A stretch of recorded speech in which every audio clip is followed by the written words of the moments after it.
দিয়েছেন অর্থনীতি, এ কোরআনে কারীমের ভিতরে আল্লাহ রাব্বুল আলামিন আইন দিয়েছেন রাজনীতি, এ কোরআনে কারীমের ভিতরে আল্লাহ পাক আমাদেরকে আইন দিয়েছেন স্বভাব নীতি, অর্থাৎ মানব জীবনে যত নীতি মানা লাগে সব আল্লাহ কোরআনে ঢুকিয়ে দিয়েছেন। কথা বলুন ঠিক না?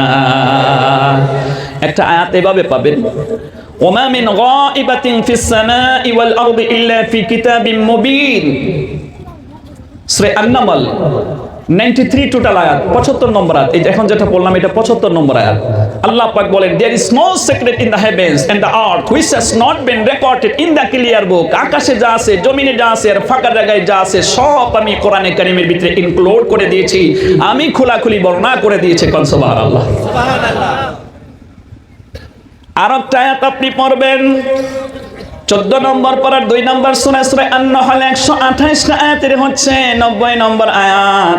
আল্লাহ রাব্বুল আলামিন বলেন, ওয়া নাযালনা আলাইকাল কিতাবা তিবয়ানাল লিকুল্লি শাই ওয়া হুদাও ওয়া রাহমাতাও ওয়া বুশরা লিল মুসলিমিন। আল্লাহ পাক বলেন, হে নবী এই কিতাবখানার ভিতরে আপনি আমার বান্দাদেরকে বলে দেন যত নীতিমালা লাগে সব নীতিমালা দিয়ে আমি কোরআনকে ভরে দিয়েছি। এই কোরআন তাদের জন্য হেদায়েত, আমি আল্লাহ পাকের পক্ষ থেকে এই কোরআনটা হচ্ছে রহমত, আর এই পৃথিবীতে মুমিন ব্যক্তিদের জন্য এই কোরআন হচ্ছে খুশখবরি। কোন সুবহানাল্লাহ। সমাধান চাও যদি জীবনে মরণে, ফিরে যাও খুঁজে নাও চোখ রাখো কোরআনে। এটা চিরকল্যাণ চির মুক্তির পথ, এটা মহাবাণী খোদার কালামে পাক। এই দুনিয়ায় আর সেই দুনিয়া, এই দুনিয়ায় আর সেই দুনিয়া, মুক্তি পাবে তুমি দোজাহানে। সমাধান বলেন, সমাধান চাও যদি জীবনে মরণে, ফিরে যাও খুঁজে নাও চোখ রাখো কোরআনে। লিল্লাহি তাকবীর। তো আমরা এখানে একটা নীতি নিয়ে কথা বলবো, সেটা হচ্ছে ইবাদত নীতি এবং আকীদাগত নীতি। এই সূরাটার ভিতরে দুইটা নীতির কথা বলা হয়েছে সূরা ইখলাসের ভিতরে। আমরা এই দুইটা নীতি নিয়ে কথা বলবো, বলুন ইনশাআল্লাহ। তার আগে আমাকে আরো একটা আয়াত দিয়েছেন, সেটা হচ্ছে মুজাদালার 11 নম্বর আয়াত।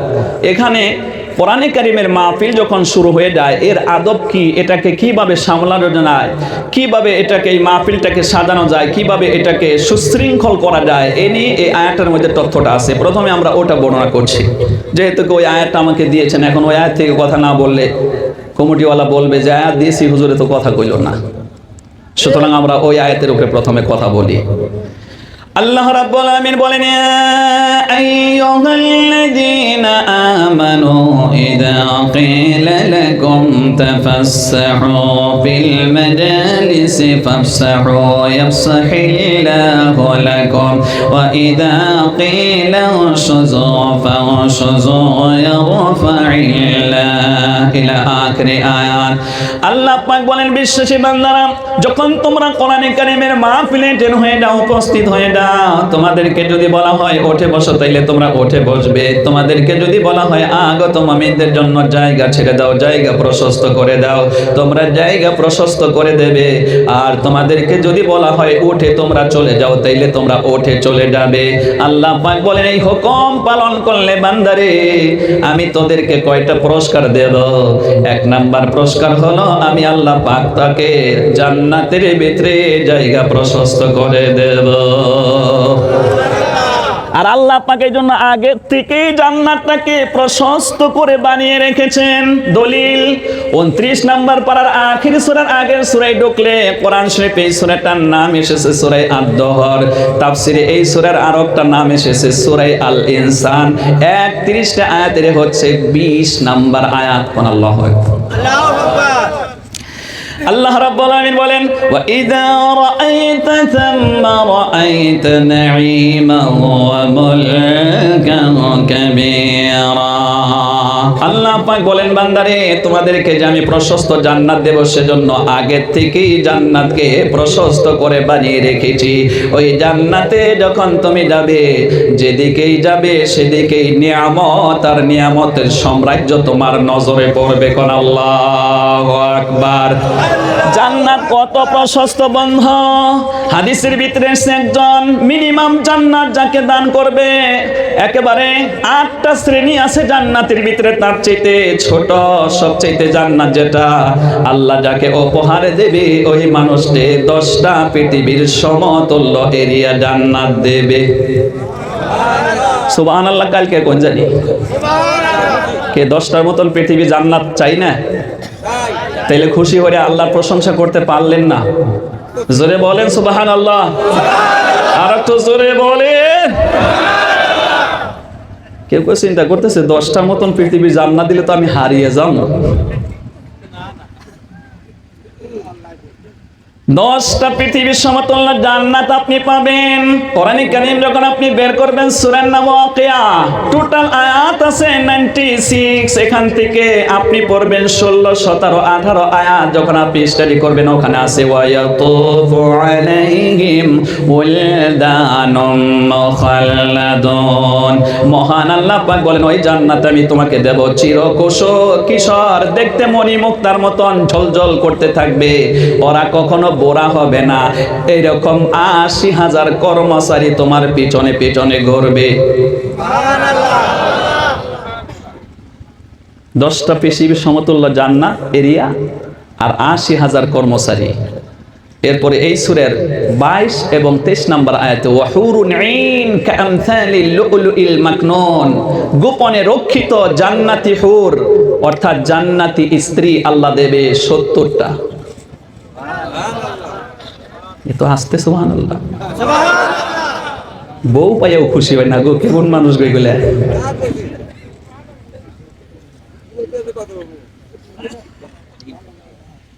সে বউ কি এই দুনিয়ার বউয়ের মতন? ও যদি 1 সপ্তাহ গোসল না করে ওর কাছে যাওয়া যায় না? কথা বলে না কেন? ও যদি 10 দিন ব্রাশ না করে আপনি 1 বিঘা ফাঁকের থেকে ওর সাথে কথা বলতে হবে। ও যদি 15 দিন মাথার থেকে উকুন না মারে তাহলে পুরা গ্রাম উকুন বানিয়ে দেবে।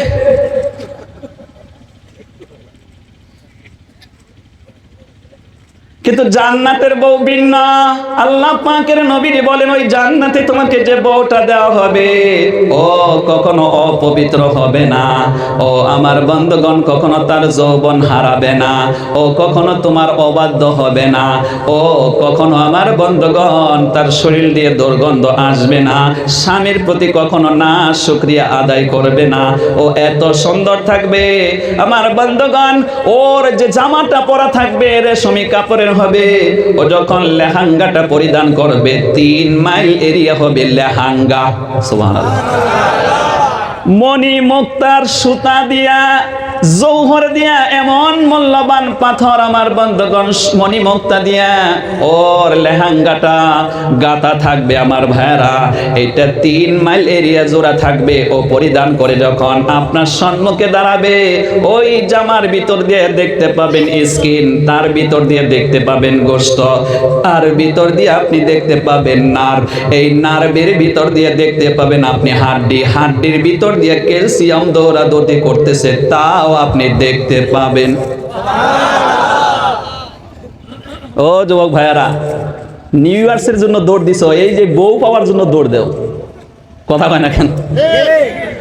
আল্লাহ রাব্বুল আলামিন বলেন কোরআনে হাকিম, আপনি যখন স্টাডি করবেন 4 নাম্বার পারা 3 নাম্বার সূরা সূরা আলে ইমরান 200টা আয়াতের ভিতরে থেকে 133 নাম্বার আয়াত আল্লাহ পাক বলেন ওয়াসারিউ ইলা মাগফিরাতিম মির রাব্বিকুম ওয়া জান্নাতিন আরদুহাস সামাওয়াতু ওয়াল আরদ মুইদ্দাত লিল মুত্তাকিন। আল্লাহ পাক বলেন ওই চিরন্তর জান্নাত পাওয়ার নাজ নিয়ামত পাওয়ার জন্য তোমরা দৌড় দাও, আর আল্লাহর ক্ষমা পাওয়ার জন্য দৌড় দাও। যেই জান্নাতের প্রশস্ততা এবং বিশালতা হলো আকাশ এবং জমিনের ফাঁকা জগৎ সমপরিমাণ। ওই জান্নাতের আরামের কথা বিবির সাথে সাথে মনোমাগদা কথার কথা হাদিসের ভিতরে এসেছে রে বন্ধু। আসুন আমরা ওই জান্নাত পাবার জন্য দৌড় দেই। আল্লাহ পাক আমাদেরকে তৌফিক দান করুন, বলুন আমিন। এখানে একটা মজার ব্যাপার আর একটা বলি, আমার যুবক ভাইদেরকে এই দিকে যদি আমরা আকৃষ্ট না করি তাইলে অন্য দিকে দৌড় দিছে। ব্যাপারটা এমন, আপনি কোরআন শরীফে ঢুকলে ৬ষ্ঠ নম্বর পারা সূরা আল মাইদার ২ নম্বর আল মাইদা ১২০টা আয়াতের 63-64 আয়াত। কোন আল্লাহু আকবার। আল্লাহ রাব্বুল আলামিন বলেন, ওয়া তারা কাসীরাম মিনহুম ইউসারিউনা ফিল ইসমি ওয়াল উদওয়ানি ওয়া আকলিহিমুস সুহুদ। আল্লাহ পাক বলেন, নবী আপনি দেখতে পাবেন এই পৃথিবীতে কিছু লোক আপনার উম্মতের ভিতরে এমনটা হতে পারে যারা জাহানকে পাপাচারের দিকে, গুনাহের কাজে, আল্লাহর হুকুমকে লঙ্ঘনের ব্যাপারে তারা দৌড়িয়ে দৌড়িয়ে পাপাচারের মধ্যে ঢুকে পড়বে, গুনাহের কাজে জড়িত হয়ে যাবে, তারা মন্দ কাজ করতেছে। এরপরে আল্লাহ রাব্বুল আলামিন বলেন, হে আলিম উলামা, পীর দরবেশ মাশাইখ হক্কানি, তোমরা কেন তাদেরকে ওই কাজ থেকে ফেরাচ্ছ না? ওই কাজের থেকে তাদেরকে রুখে দাঁড়াচ্ছ না কেন? তাদেরকে তোমরা নসিহা করছো না কেন? তারা যেন ওই কাজ থেকে ফিরে যেতে পারে। জোরে বলেন আল্লাহু আকবার। লাউলা ইয়ানহাহুমুর রাব্বানিয়ুনা ওয়াল আহবারু আন কাউলিহিমুল ইতমা ওয়া আকলিহিমুস সুহুদ ইলা আখির আয়াত। এরপরে আল্লাহ পাক বলছেন, হে হক্কানি আলিম উলামা, পীর দরবেশ, তোমরা তাদেরকে এই অন্যায় পথ থেকে কেন ফিরাচ্ছ না? তোমরাও মন্দ কাজ করতেছো। এই বক্তব্য কার? আমরা যে তাদেরকে ডাকছি না, না ডাকাটাই আমাদের ভুল। ভালো কাজের দিকে যদি আমরা ডাক দিচ্ছি না তাইলে আমাদের ভুল। আল্লাহ পাক আমাদেরকে বলছে তোমরাও মন্দ কাজ করছো।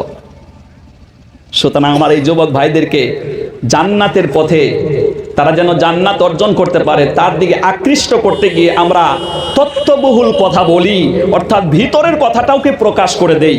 জোরে কোন সুবহানাল্লাহ। এখানে যখন আপনি জান্নাতি বউ পাবেন, জান্নাতি স্ত্রীর সাথে যখন আপনি মেলামেশা করবেন, আল্লাহ পাক আপনাকে ১০০ জন পুরুষের যৌন ক্ষমতা দেবে। আপনি বিবির সাথে যখন মিলন করবেন, এখানে সময় যাবে ৪০ বছর সময় যাবে। কোন কিতাবে এসছে ৪০,০০০ বছর সময় লাগবে।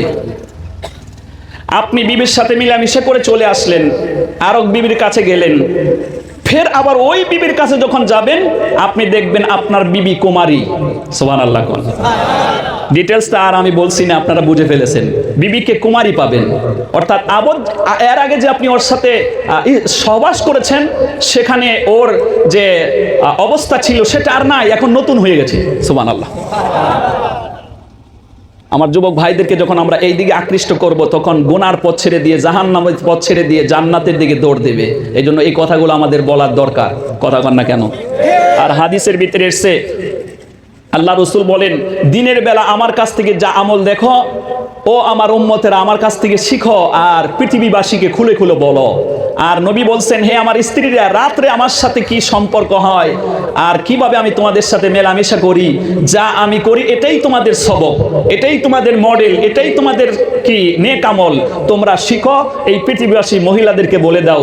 এই জন্য ইসলামে কোনো লুকায়িত বস্তু নাই, গোপন কিছু নাই, সব যা জানো প্রকাশ করে দাও। কোন সুবহানাল্লাহ। এই জন্য প্রকাশ করতে গিয়ে আমরা লজ্জা বোধ করি না। বাল্লিগু আন্নি ওয়ালাউ আয়া। ইসলাম সম্পর্কে একটা কথা জানলে অপরের কাছে পৌঁছে দাও। নবীজি আজ থেকে ১৫০০ বছর আগে বলে গেছেন। তাই আমার যুবক ভাইদেরকে বলছি, পাপাচারের দিকে, গুনার দিকে দৌড় দিয়েছেন, ওখান থেকে ইস্তেগফার করে চলে আসেন, জান্নাতের দিকে দৌড় দেন নাজ ও নিয়ামত পাওয়ার জন্য। চিরন্তর জান্নাতে আপনি যখন যাবেন, ৪ জন নবীর বৈশিষ্ট্য আপনার ভিতরে আসবে। আপনি হবেন ৬০ হাত লম্বা, ১২০ ফুট লম্বা হবেন, আদম আলাইহিস সালামের মতন আপনার বডি হবে, ইউসুফ নবীর মতন সুন্দর চেহারা আল্লাহ দেবে। সুবহানাল্লাহ। আইয়ুব নবীর মতন আল্লাহ ধৈর্য ক্ষমতা দেবে। আর ৪ নাম্বার, আমাদের নবীজির ওয়া ইন্নাকা লাআলা খুলুকিন আযীম, আমাদের নবীজির চরিত্র আল্লাহ দান করবে। এই চারটা বৈশিষ্ট্য নিয়ে আপনি আল্লাহর জান্নাতে যাবেন, আবাদান আবাদান জিন্দেগি থাকবেন। ওখানে কোনো শেষ নাই, কুল নাই, কিনারা নাই, চির যৌবন আপনি ওখানে পেয়ে যাবেন। ওখানে বার্ধক্য এসে আপনাকে কোনো কষ্ট দেবে না, শীত এসে কষ্ট দেবে না, গরম এসে কোনো কষ্ট দেবে না। সুতরাং আমরা ওই জান্নাত পাবার জন্য দৌড় দেব। বলুন ইনশাআল্লাহ। আর একটু জোরে বলেন ইনশাআল্লাহ। এবারে আমরা জান্নাতে না যাওয়ার জন্য কেউ বাকি থাকে না, সকলেরই আশা জান্নাতে যাবে, কিন্তু জান্নাতের মেহনত তো কেউ করছি না। कुछ हासिल करने के लिए कुछ खोना होगा भैया। কিছু পেতে গেলে কিছু খরচ করতে হবে। পবিত্র কোরআন স্টাডি করলে আপনি পড়বেন 30 নম্বর পারা সূরার নাম বালাদ 20টা আয়াতে 4 নম্বর আয়াত, লাকাদ খালাকনাল ইনসানা ফি কাবাদ। আমি তোমাদেরকে সৃষ্টি করেছি কষ্টের প্রক্রিয়ার মাধ্যমে, কষ্ট করার জন্য। ওই জান্নাত যে এমনি হবে না, কষ্টের মাধ্যমে পাওয়া যাবে। কথা বলছেন না কেন? এবার আরেকটা হাদিস শুনেন, এটা আরো মজা লাগবে। হুফফাতিন নারু বিশ-শাহাওয়াতি ওয়া হুফফাতিল জান্নাতু বিল মাকারিহি আও কামা ক্বালান নবী সাল্লাল্লাহু আলাইহি ওয়াসাল্লাম। अल्लाह रसूल बोलें, नागवारी चीजों के लिए अल्लाह ने जन्नत को बनाए हैं और तुम्हारे दिल जो चाहते हैं और तुम जो करते हो इसी के लिए जहन्नम को बनाया गया। বুঝেছেন কি বলেছি? হ্যাঁ, বুঝেছেন কি বলেছি? আপনার মনে যেই কাজগুলো করতে চাই না, ওইটা আপনাকে জোর করে করতে হবে, এর জন্য জান্নাত। আর মনে যেই কাজগুলো করতে চায় সাধারণভাবে, এর জন্য আল্লাহ জাহান্নাম বানিয়ে রেখেছে। কথা শুনতেছেন? মানে হচ্ছে এই জৈসা করনি ওইসা ভরনি, না মানে তো করকে দেখ, জান্নাত भी है दोजख भी है, না মানে তো মারকে দেখ। আপনি যদি ওয়াজ বুঝেন আর দরকার নাই, আপনি এখন বাড়ি গিয়ে ঘুমাতে পারেন, ওয়াজ বুঝে ফেলেছেন আপনি। কথা বলেন ঠিক কিনা? একটু জিকির করেন। এবার আমরা সূরা ইখলাসের তাফসীরের ভিতরে যাব, একটু জিকির করেন। সুবহানাল্লাহ ওয়ালহামদুলিল্লাহ ওয়া লা ইলাহা ইল্লাল্লাহ, সুবহানাল্লাহ ওয়ালহামদুলিল্লাহ ওয়া লা ইলাহা ইল্লাল্লাহ, লা ইলাহা ইল্লাল্লাহ, লা ইলাহা ইল্লাল্লাহ, সুবহানাল্লাহ ওয়ালহামদুলিল্লাহ ওয়া লা ইলাহা ইল্লাল্লাহ।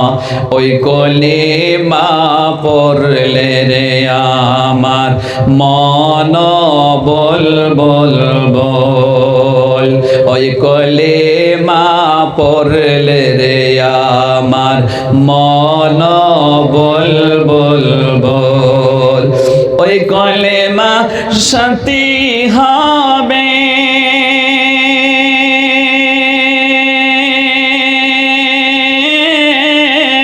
মতের কালে পাবে, যদি না হয় বল,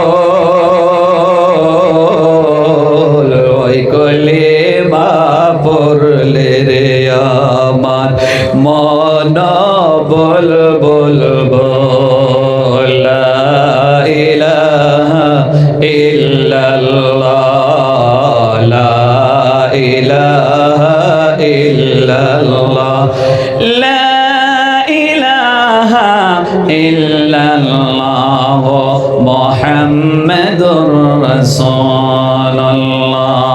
সুতরাং আমার ভাইরা, আমরা আলোচনায় ছিলাম 28 নম্বর পারা সূরা মুজাদালার 11 নম্বর আয়াতে আল্লাহ পাক বলছেন, যখন আল্লাহ রসুলের মজলিস শুরু হতো, নবীজি কথা বলতেন, সাহাবারা আসতেন যাইতেন। এই মজলিসটা কিভাবে সুশৃঙ্খল অবস্থায় সংগঠিত হয় তার কিছু এখানে আইন ও কানুন বলা হয়েছে। অর্থাৎ সাহাবারা যখন নবীজির কাছে আসতেন, প্রথমে যারা আসতেন এসে তারা বসে পড়তেন। জায়গা যখন সংকীর্ণ হতো তখন আল্লাহ রসুল বলতেন, তোমরা তোমার ভাইয়ের জন্য জায়গা ছেড়ে দাও। তখন তারা উঠে বসে ফাঁকা জায়গাটা করে দিতেন যেন তারা বসতে পারে। তখন পিছনের মানুষ না দাঁড়িয়ে তারা বসার সুযোগ পেল। এখানে ওই মাহফিলের আদব রক্ষা করতেন। দ্বিতীয় হচ্ছে আল্লাহ রসুল আবার বলতেন, এখন জালসা শেষ হয়ে গেছে, আমি আলোচনা শেষ করেছি, এবার তোমরা বাড়ি যাও। কিন্তু সাহাবাদের ইচ্ছে ছিল যে নবীজির কাছে আমরা আরো থাকি, নবীজির কথা আরো শুনি। ওনার চেহারার দিকে তাকালে শুধু তাকাতেই ইচ্ছে করত, কারণ ওনার চেহারার মতন মজার চেহারা পৃথিবীর আর কারো নাই। কথা বলেন ঠিক কিনা? মক্কায় নবী এলো মা আমিনার ঘরে, হাসিলে হাজার মানি কাঁদিলে মুক্ত জরে। বলেন, মক্কায় নবী এলো মা আমিনার ঘরে, হাসিলে হাজার মানি কাঁদিলে মুক্ত জরে। ও দয়াল আল্লাহ যার সহায় তাহার কিসের ভাবনা, হৃদয় মাঝে আল্লাহ নয়নে মদিনা। বলেন, হৃদয় মাঝে আল্লাহ নয়নে মদিনা।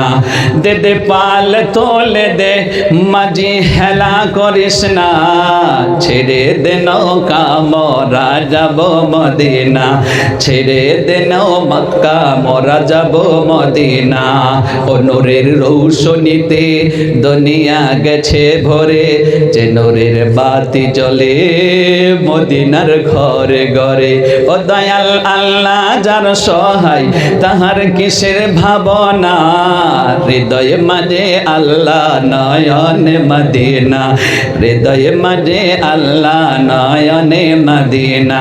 দে দে পাল তোলে দে মাঝি হেলা করিস না, ছেড়ে দে নৌকা মোরা যাব মদিনা, ছেড়ে দে নৌকা মোরা যাব মদিনা।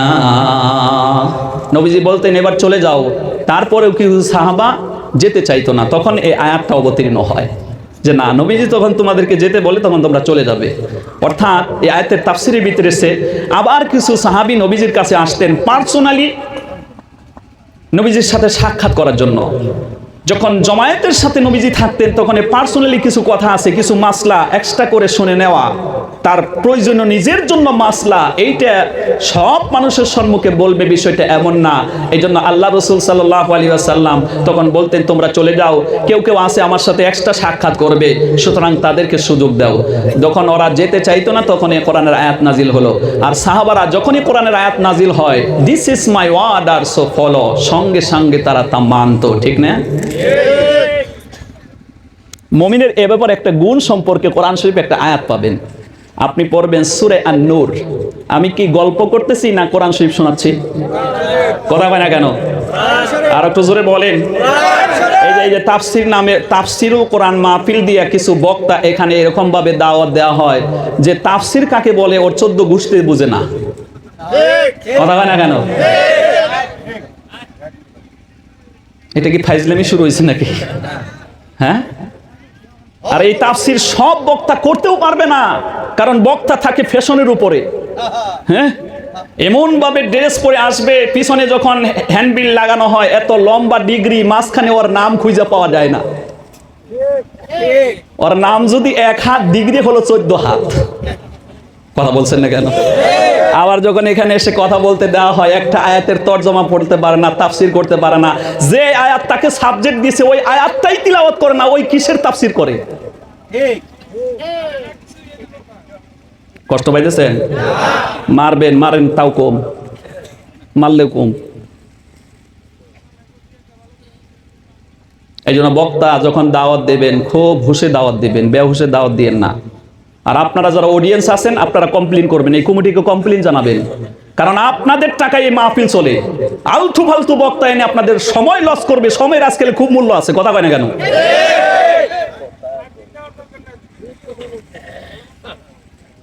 আপনারা যে এসছেন, হায় হায় সারাটা দিন কত কষ্ট করতে হয়েছে সংসারের জন্য। কেউ মেঘালয় গেছিল, কেউ তুরা গেছিল, কেউ অমুক বাগানে গিয়েছিল, কেউ অমুক অফিসে গিয়েছিল। এত কষ্ট করে আসে যে এই ঐতিহাসিক তাফসিরুল কোরআন মাহফিল থেকে আমরা 2টা আয়াতের তরজমা শিখবো, একটু তাফসির শুনে যাব। আর এখানে এমন বক্তাকে দাওয়াত দেওয়া হলো যে সাবজেক্ট দেওয়া হয়েছে, যে আয়াত দেওয়া হয়েছে ওই আয়াতটাও সে পড়ে না। আল্লাহ পাক আমাদেরকে বুঝার তৌফিক দান করুন, বলেন আমিন। এজন্য আপনারা কমপ্লেন করবেন, কমপ্লেন করার আপনাদের চান্স আছে। আপনাদের টাকায় মাহফিল চলে, আর মনমতলি বক্তা নিয়ে আসবে কুমুটি, আপনারা মানবেন না। কথা কয় না কেন?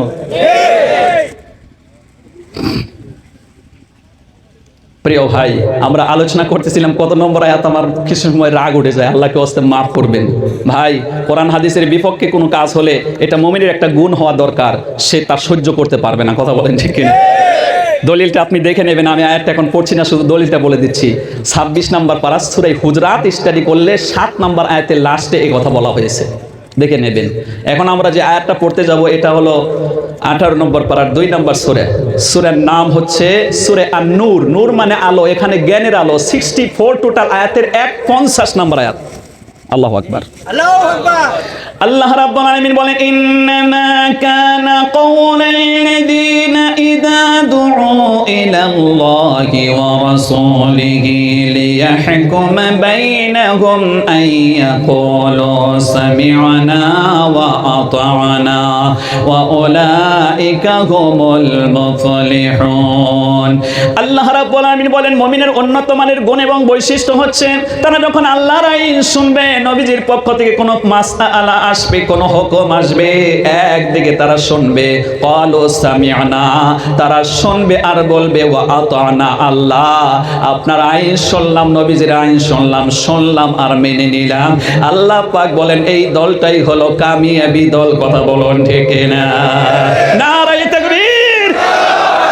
এ হচ্ছে মুমিনের বৈশিষ্ট্য। আর মুমিনের উল্টা হচ্ছে কমিন, মুমিনের উল্টা হচ্ছে শয়তান।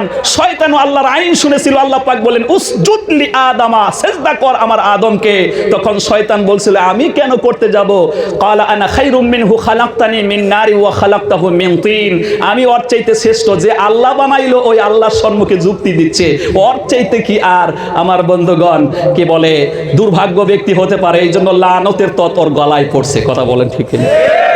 যে আল্লাহ বানালো ওই আল্লাহর সম্মুখে সে যুক্তি দেয়। আহা, এই জন্য মুমিন একদিকে শুনে আর একদিকে মানে। যেমন হাদিসের ভিত্তিতে এসেছে, আল্লাহ রসুলকে যখন আল্লাহ মেরাজ করালেন, সপ্তম আসমান পাড়ি দিয়ে আরশে আজিম, জান্নাত জাহান্নাম দর্শন করে মুহূর্তের ভিতরে আবার ওনাকে রেখে যাওয়া হলো মক্কায়, যেখানে তিনি শুয়েছিলেন। সকাল হওয়ার সাথে সাথেই নবীজি ঘোষণা দিলেন যে আল্লাহ পাক আমাকে মেয়ারাজ করিয়েছেন। তখন আবু জেহেল বললেন, দিস ইজ দ্য মোমেন্ট, এই তো সুযোগ পেয়েছি মুহাম্মদের যারা সাথী সঙ্গী আছে ওদেরকে বিভ্রান্ত করার, যে এত অল্প সময়ে সে এখান থেকে বাইতুল মুকাদ্দাসে গেছে, আবার ওখান থেকে উর্দু আকাশে 7 আসমান 7 জমিন পাড়ি দিয়ে আরশে আজিমে আল্লাহ রাব্বুল আলামিনের সাথে কালাম করে জান্নাত জাহান্নাম দেখে মুহূর্তের ভিতরে কি করে এলো। ওর সাথী সঙ্গীকে যখন এই কথা বলবো যে তোমাদের নবী, তোমরা যাকে নবী বলো, সে মিথ্যা কথা বলতে বলতে এই পর্যায়ে চলে গেছে যে এক মুহূর্তের ভিতরে এত দূরে গিয়ে এত জায়গা দেখে এসেছে, এইটা কি বিশ্বাসযোগ্য হতে পারে? এ ব্যাপারে সবচেয়ে আল্লাহ রসুলের কাছের ব্যক্তি ছিলেন হযরতে আবু বকর। আবু জেহেল দৌড় দিয়ে সকালবেলা আবু বকরের বাড়িতে গিয়ে বলে যে মোহাম্মদের পিছনে নিয়েছ, সে কথা বলতে বলতে এখন এই পর্যায়ে চলে গেছে, ওর তো মাথা খারাপ হয়ে গেছে। বলেন নাউজুবিল্লাহ। তখন বলল কি বিষয়, সব খুলে বলছে। তাহলে চলো আমি সহ আপনি সহ চলেন, মুহাম্মদ সাল্লাল্লাহু আলাইহি ওয়াসাল্লামের কাছে যাই। তো আল্লাহ রসুলের কাছে এলেন, আবু জেহেলের সঙ্গে আছে। আবু বকর তখন জিজ্ঞেস করলেন, হে আল্লাহ রসুল, আপনি বলে এই কথা বলেছেন? তখন আল্লাহ রসুল বলেন যে হ্যাঁ, আল্লাহর হুকুমে আল্লাহ পাক আমাকে অল্প সময়ের ভিতরে এত জায়গা দর্শন করিয়েছেন। তখন আবু বকর বললেন যে হে আল্লাহ রসুল, আপনি যেহেতু বলছেন, আপনি বলেছেন আর আমি বিশ্বাস করে নিয়েছি। কোন সুবহানাল্লাহ। সেই দিন আমার বন্ধুগণ, আল্লাহ রসুল সাল্লাল্লাহু আলাইহি ওয়াসাল্লাম আবু বকরকে লক্ষ্য করে বললেন, ওই আবু বকর, তুই শুধু আমার বন্ধু না, তুই হলো সিদ্দিক, তুই হলো সত্যবাদী, সত্য গাওয়া দেনেওয়ালা। এদিক ওদিক তাকাস নাই। যখনই আমি বলেছি আল্লাহ পাক আমাকে মেরাজ করেছে, কোনো দিকে চাসনি, তুই সঙ্গে সঙ্গে ওটাকে স্বীকার করেছিস। এই জন্য আমি নবী তোকে লকব দিয়ে দিলাম আবু বকর সিদ্দিক। কন্যা সুবহানাল্লাহ, নারায়ে তাকবীর। এই জন্য ইসলামের বৈশিষ্ট্য হচ্ছে আল্লাহ এবং আল্লাহ রসুলের পক্ষ থেকে যখন আইন আসবে, শোনো আর মানো, তাতেই কামিয়াব। ঠিক না? এই জন্য আমার বন্ধুগণ, আল্লাহ রাব্বুল আলামিন বলছেন আমরা মাহফিলটাকে কেমনে করে সাজাবো। যখন আগত মুমিনরা জায়গা পাচ্ছেন, আজকে তো জায়গার অভাব নাই, আপনাদেরকে উঠতে হবে না। যদি জায়গা না থাকে তাইলে উঠে বসতে হবে, আবার যখন বলা হবে চলে যাও তাইলে চলে যেতে হবে। এই আমলগুলো করলে শুধু জান্নাতে জায়গা দেবে না। আমি তাফসীরটা দেখে এলাম, তাফসীর ইবনে কাসিরের ভিতরে এই তথ্যগুলো আছে। বুখারী শরীফের উদ্ধৃতি দেওয়া হয়েছে, মুসলিম শরীফের উদ্ধৃতি দেওয়া হয়েছে। বুখারী শরীফে ইয়াউমুল জুমআ একটা অধ্যায় আছে, সেই অধ্যায়ের এই রেফারেন্স একটা হাদিস আছে। আল্লাহ রাসূল বলেছেন শুধু তোমাদেরকে জান্নাতে জায়গা প্রশস্ত করে দিবে এমন না, তোমরা কোরআনের মাহফিলকে আদবের সহিত যখন তোমরা সাজাবা, তোমাদেরকে আল্লাহ পাক ব্যবসা বাণিজ্যের মধ্যে বরকত দেবে, আল্লাহ পাক তোমার রিজিকের মধ্যে বরকত নাজিল করে দেবে, আল্লাহ পাক তোমার ছেলে সন্তানের মধ্যে বরকত দেবে। কোন সুবহানাল্লাহ, নারায়ে তাকবীর। আসুন মোটামুটি এই আয়াতের আলোচনা আমরা করে ফেললাম ইনশাআল্লাহ। এখন আমরা ছোট্ট একটা সূরায় ঢুকবো। এই সূরাটা 4টা আয়াত বিশিষ্ট, সূরার নাম হচ্ছে সূরা ইখলাস। এটাই আমরা সাধারণত জানি। এই সূরার আরো কয়েকটা নাম শেষ তাফসীরের ভিতরে। কোন সুবহানাল্লাহ। সূরা ইখলাসকে বলা হয় সূরাতুত তাওহীদ, কারণ এই সূরার মধ্যে তাওহীদের আলোচনা আছে। আরেকটা বলা হয় এটাকে সূরাতুল মারিফা, আল্লাহর পরিচয়ের কথা আছে। এই জন্য মারিফা, মারিফায় মানে পরিচয় করা, পরিচয় হওয়া। কোন সুবহানাল্লাহ। আমাদের দেশে এই যে কিছু লোক আছে না, মারিফতের কান্ডারি, নয়া ঘুরে ভণ্ডামি। মারিফত শব্দের তর্জমা ওরা জানে না।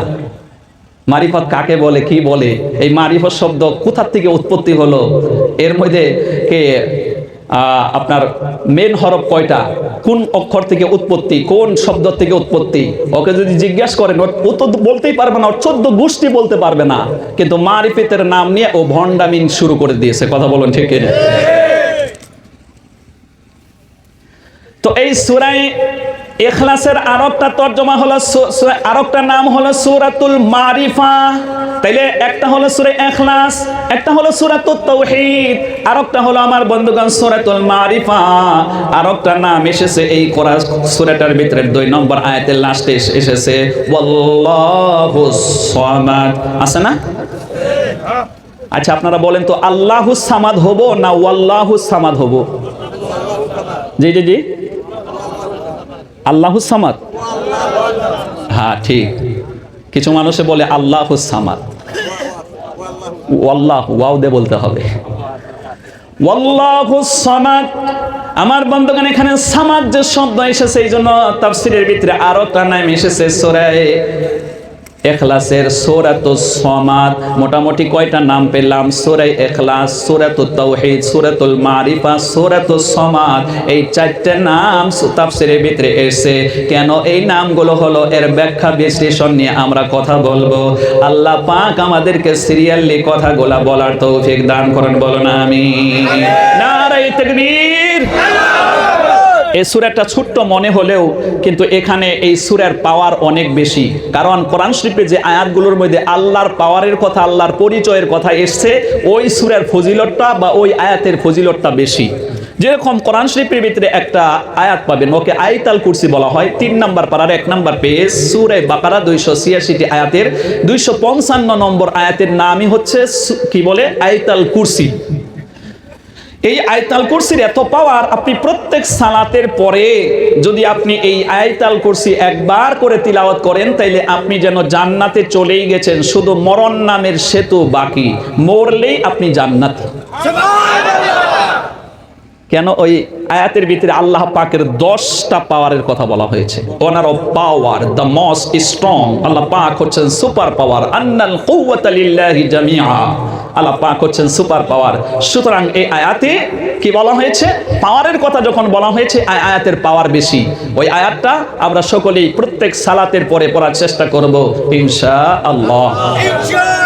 ঠিক একইভাবে এই সূরাটার ভিতরেও আল্লাহর পরিচয়ের কথা আছে, আল্লাহর বৈশিষ্ট্যের কথা আছে, একটা পাওয়ারের কথা আছে, সমাদ।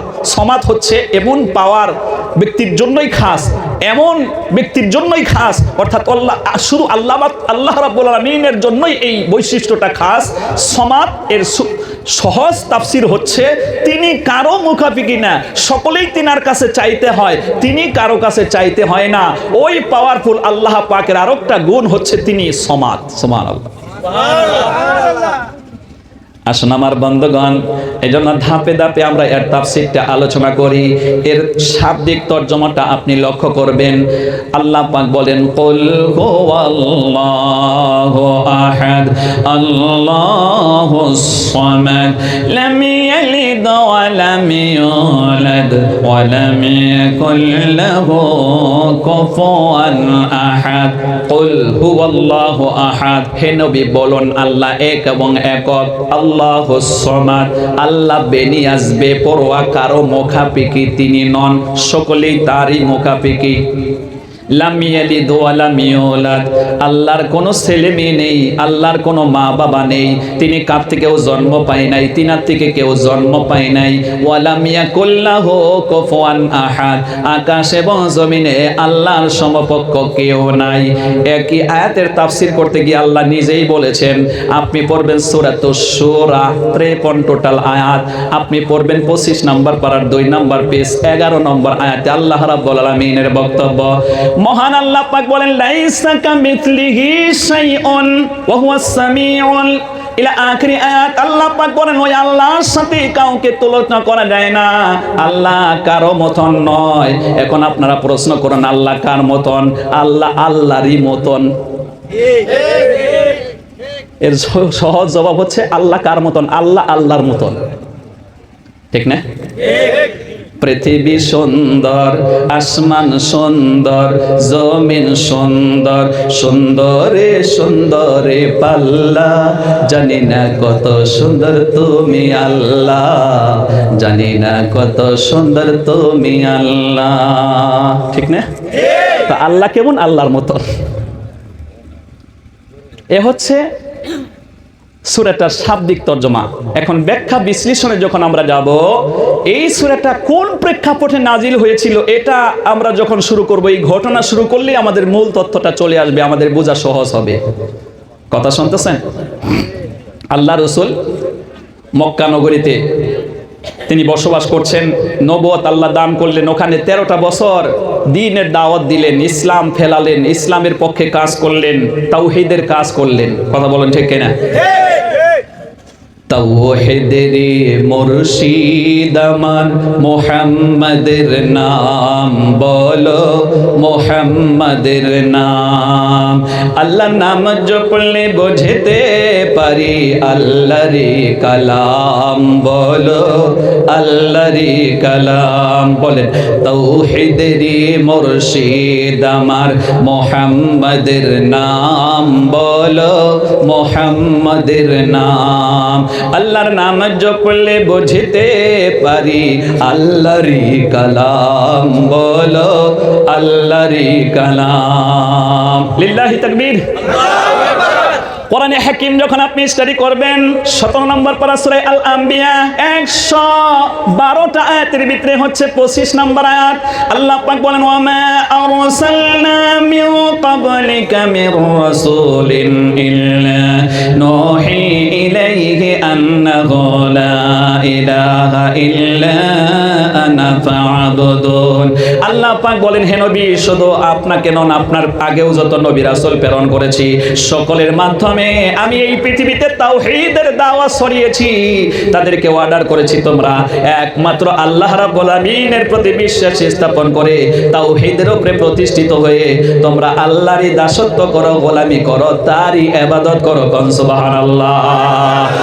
আর একটা আয়াত আপনি পাবেন 4 নম্বর পারার ভিতরে, আপনি পড়বেন, সূরার নাম হলো সূরা আলে ইমরান, 200টা আয়াতের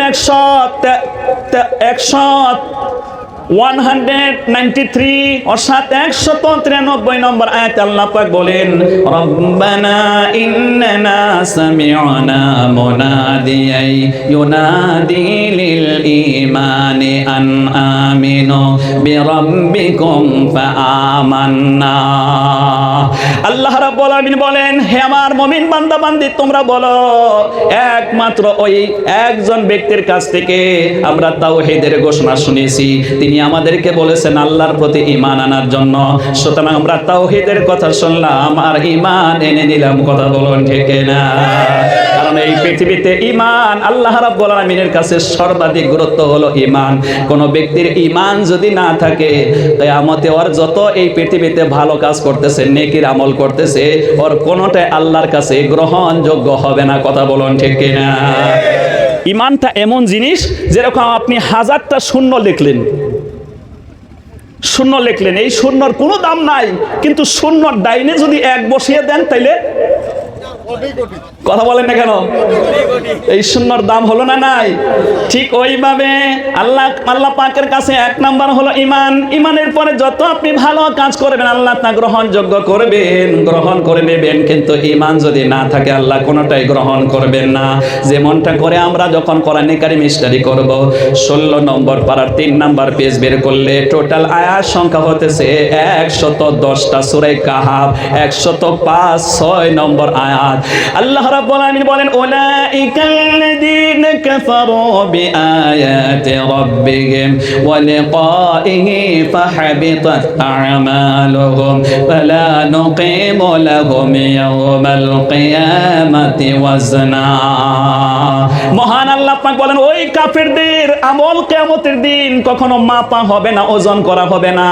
কারণ ওই কাফেরদের আল্লাহর প্রতি তারা বিশ্বাস করে নাই, ঈমান আনে নাই, মোলাকাতের আশা রাখে নাই। এজন্য ওর যত ভালো কাম করছে ওই ভালো কাজও আল্লাহ পাক ওজন করবেন না, মাপবেন না, বিনা হিসেবে জাহান্নামে। ওই মাঝে মাঝে শুনেন না যে বিনা হিসেবে আল্লাহ জান্নাত দেবে, আবার বিনা হিসেবে জাহান্নামেও দেবে যাদের ঈমান নাই। এই জন্য আল্লাহ পাকের কাছে সর্বাধিক গুরুত্ব হচ্ছে তাওহীদ, ঈমান। কথা বলেন ঠিক কিনা? আর যুগে যুগে আল্লাহ পাক নবী রাসূল প্রেরণ করেছেন প্রত্যেকটা জাতির কাছে এই ঈমানের উপরে যেন তারা প্রতিষ্ঠিত হয়। তার ধারাবাহিকতায় আমরা নবী পেলাম কাকে? নবী মুহাম্মদ সাল্লাল্লাহু আলাইহি ওয়াসাল্লামকে পেলাম। আর এই নবী আল্লাহ পাক তিনার প্রতি নির্দেশ দিলেন, ওয়া আনজির আশিরাতাকাল আকরাবিন। হে নবী, আপনার নিকট আত্মীয়দের কাছে আপনি যান, তাদেরকে ঈমানের দাওয়াত দেন, তাওহীদের দাওয়াত দেন। বিশ্ব নবী এই তাওহীদের দাওয়াত দিতে গিয়া একবারে কাবা ঘরের পাশে চলে গেলেন। কোন সুবহানাল্লাহ। কাবা ঘরের ভিতরে অবৈধভাবে 360টা মূর্তি রেখে ওরা আল্লাহর প্রতি, তাওহীদের প্রতি ঈমান না এনে ওই মূর্তি পূজার ভিতরে তারা লিপ্ত হয়ে গেল। মূর্তিকে তারা বিশ্বাস করলো, শিরকি গুনাহে লিপ্ত হয়ে গেল। নবীজি তাদের কাছে গিয়ে দেখতে পেলেন ওরা মূর্তিকে নজরানা দিচ্ছে, তার সম্মুখে মাথা নত করছে। তখন আল্লাহ রসুল গিয়ে বললেন, তোমরা এদের কেন পূজা অর্চনা করতেছ? তোমরা তোমাদের বাপ দাদু হযরতে হারুন আলাইহিস সালাম, মুসা আলাইহিস সালাম, হযরতে ইব্রাহিম আলাইহিস সালাম, ইসমাইল আলাইহিস সালামের যে তরিকা ছিল সেটার থেকে তোমরা দূরে সরে গেছো। তাদের আকীদার উপরে চুনকালি দিয়ে তোমরা এই ভণ্ডামি শুরু করেছো, তোমরা শিরকি গুনার ভিতরে লিপ্ত হয়ে গেছো। এদের 8টা 10টা করে হাত বানিয়েছো, এটা এই কালার, এটা ওই কালার। তোমরা এগুলো আল্লাহ রাব্বুল আলামিন এর সাথে তোমরা বেয়াদবি করছো। তোমরা এই নকল খোদার ইবাদত করো না, সুতরাং চলে আসো, এক আল্লাহ রাব্বুল আলামিনের ইবাদত করো যিনি আকাশ এবং জমিন বানিয়েছেন। কথা বলেন ঠিক কিনা? এভাবে যখন নবীজি দাওয়াত দিলেন তখন ওরা উল্টা নবীজিকে উল্টা প্রশ্ন করে বলে, হে মোহাম্মদ বলো কি? 22 নম্বর পারার ভিতরে সূরা সোয়াদ বলে একটা সূরা পাবে। সূরার নাম এই সোয়াদ লেখা হয় না, সোয়াদ, ওই সোয়াদ নামে একটা সূরা আছে, তার 4 নম্বর আয়াত। আজহালাল আলিহাতা ইলাহা ওয়াহিদা ইন্না হাযা লাশাইউন উজাব। বলো কি আমরা হাজার হাজার 33 কোটি দেবতার পূজা করি, খোদার পূজা করি, তুমি বলো এক আল্লাহর ইবাদত করতে হবে? এটা তো আমাদের ব্রেনে ঢুকে না, এটা তো বড় আশ্চর্য কথা। অর্থাৎ ওদের 14 গোষ্ঠী ছিল ওই নোংরা কাজের ভিতরে জড়িত। সুতরাং এখন যখন তাওহীদের উপরে প্রতিষ্ঠিত করতে বলা হয়েছে তখন এটা ওদের ভালো লাগছে না। মানে যে কাজ করছে ওই কাজের প্রতি একটা মায়া আছে না নাই? তখন বলে যে আমাদের মাথায় তো ধরে না যে সবগুলোকে ডিলিট করে একজনের কথা শুনবো, একজনকে মানবো। আসলে যুক্তিসঙ্গত। এখানে যদি আমরা লজিক দিয়ে কথা বলি, পবিত্র কোরআন যখন স্টাডি করবেন আপনি পড়বেন 14 নম্বর পারার 20 নম্বর পেজ, সূরা আন-নাহল 128 আয়াতের 125 নম্বর আয়াত। উদু ইলা সাবিলি রাব্বিকা বিল হিকমাতি ওয়াল মাউইজাতিল হাসানাহ। আল্লাহ পাক বলেন ইসলামের বিরুদ্ধবাদীদের, দুশমনদের সাথে তর্কে লিপ্ত হও, যুক্তি দিয়ে, লজিক দিয়ে, বৈজ্ঞানিক পন্থায়, উত্তম পন্থায়। কোন সুবহানাল্লাহ। এখানে লজিকটা হচ্ছে হাজার নকল খোদার ইবাদত চাইতে প্রকরমশালী এক আল্লাহ রাব্বুল আলামিনের ইবাদত করা শ্রেষ্ঠ। এজন্যই একজনকে খুশি করা যায়, হাজার জনকে খুশি করা যায় না। কথা কয় না কেন? আল্লাহ রাসূল যখন তাদেরকে এভাবে বুঝালেন, তখন আর একটা আয়াত আছে, এটা আমি বলি প্রথমে, মজা লাগবে যেহেতু আয়াতটা এসছে, পরে আবার আমার ব্রেনে নাও আসতে পারে। আমি যে কথা বলি না, আল্লাহ পাক আমাকে বলাচ্ছেন। কথা বলুন ঠিক কিনা? পবিত্র কোরআনে আপনি ঢুকলে 14 নম্বর পারার 1 নম্বর পেজ সূরা আর আল হিজর 99 টোটাল আয়াতের এ হচ্ছে 9 নম্বর আয়াত। ইন্না নাহনু নাযালনা যিকরা ওয়া ইন্না লাহু লাহাফিজুন। ইট ইজ আই হো রিবেল the Quran and myself guardian over it. এই কোরআন আমি নাজিল করেছি, এটাকে আমি সংরক্ষণ করব। আর এই কোরআনের প্রচার করার জন্য আল্লাহ পাক কিছু মানুষকে এই ক্ষমতা দিয়ে রেখেছেন, তাদের ব্রেনের ভিতরে আল্লাহ পাক ওইগুলো দান করেন, তখন তারা এটা প্রচার করে। কথা বলুন ঠিক কিনা? এই জন্য আয়াতটা যখন এসছে বলেই দেই। 22 নাম্বার কি বলে, 17 নম্বর পারার 1 নম্বর সূরা আল আম্বিয়া 22 নম্বর আয়াত, টোটাল আয়াত আছে 112টা। আল্লাহ রাব্বুল আলামিন বলেন, লাউ কানা ফীহিমা আলিহাতুন ইল্লাল্লাহু লাফাসাদাতা। যারা এই পৃথিবীতে এমন আকীদার উপরে বিশ্বাস হয়েছে, আসমানকে কন্ট্রোল করে এক খোদায়, জমিনকে কন্ট্রোল করে আরেক খোদায়, আমাকে খেতে দেয় এক খোদায়, আমাকে পড়ার ক্ষমতা দেয় আরেক খোদায়, আমাকে আমার বন্ধগণ আরো বিভিন্ন ব্যবসা বাণিজ্যে উন্নত দেয় আরেক খোদায়। এভাবে তারা হাজারো খোদা যে সাব্যস্ত করছে, ওদেরকে আল্লাহ চ্যালেঞ্জ মেরে বলছে, এটা কেমনে বলো? যদি আকাশের খোদা অন্যজন হতো, জমিনের খোদা অন্যজন হতো, দুই খোদায় ঝগড়া লেগে জমিন আসমান ধ্বংস হয়ে যেত। কথা বলুন ঠিক না? আল্লাহর যুক্তির সম্মুখে এই পৃথিবীর কেউ আসতে পারে নাই, আর কিয়ামত পর্যন্ত আসতে পারবেও না। সুতরাং আল্লাহ একজনই, যিনি সব কিছু কন্ট্রোল করছেন, তার হুকুমে সব পনপন গতিতে চলতেছে। কথা বলেন ঠিক কিনা? আল্লাহ রাব্বুল আলামিন বলেন সূরা ইয়াসিন, কোরআন শরীফে সূরা ইয়াসিনকে বলা হয় হার্ট। মানুষের যেরকম হার্ট, কোরআন শরীফের সূরার নাম হলো সূরা হার্ট। কোন সুবহানাল্লাহ। সূরা ইয়াসিন একটি টোটাল আয়াত 23 এবং 24 নম্বর পারার ভিতরে 22 এবং 23 নম্বর পারার মধ্যে এটা কমপ্লিট হয়েছে বন্ধু। একটি টোটাল আয়াতের 40 নম্বর আয়াত, লাশ-শামসু ইয়ানবাগি লাহা আন তুদরিকাল কামারা ওয়ালাল লাইলু সাবিকুন নাহার ওয়া কুল্লু ফি ফালাকি ইয়াসবাহুন। আল্লাহর হুকুমে চন্দ্র ঘুরতেছে, সূর্য ঘুরতেছে, তারকারাজি পনপন করে ঘুরতেছে। সৌরজগতের ভিতরে যত কিছু আল্লাহর সৃষ্টি জগৎ আছে, সবাই কক্ষপথে ঘুরতেছে আল্লাহর হুকুমে। All celestial bodies moving in the sky. সৌরজগতের সব কিছু আল্লাহর হুকুমে পনপন ঘুরতেছে, আল্লাহর হুকুম তারা মেনে চলতেছে। কথা বলুন ঠিক না? সুতরাং আমার ভাইয়ারা, ওরা আল্লাহর হুকুম মানে, কিন্তু আমরা আল্লাহর হুকুম মানতে চাই না। আল্লাহ পাক আমাদেরকে হেদায়েত দান করুন, সকলে বলুন আমিন। সুতরাং এ তথ্য ভুল, এই তথ্যটা ভুল। যদি বলে আকাশের খোদা একজন, জমিনের খোদা একজন, এ তথ্য ভুল। সঠিক হচ্ছে সকল কিছুই একজনেই কন্ট্রোল করতেছে। কথা বলেন ঠিক কিনা?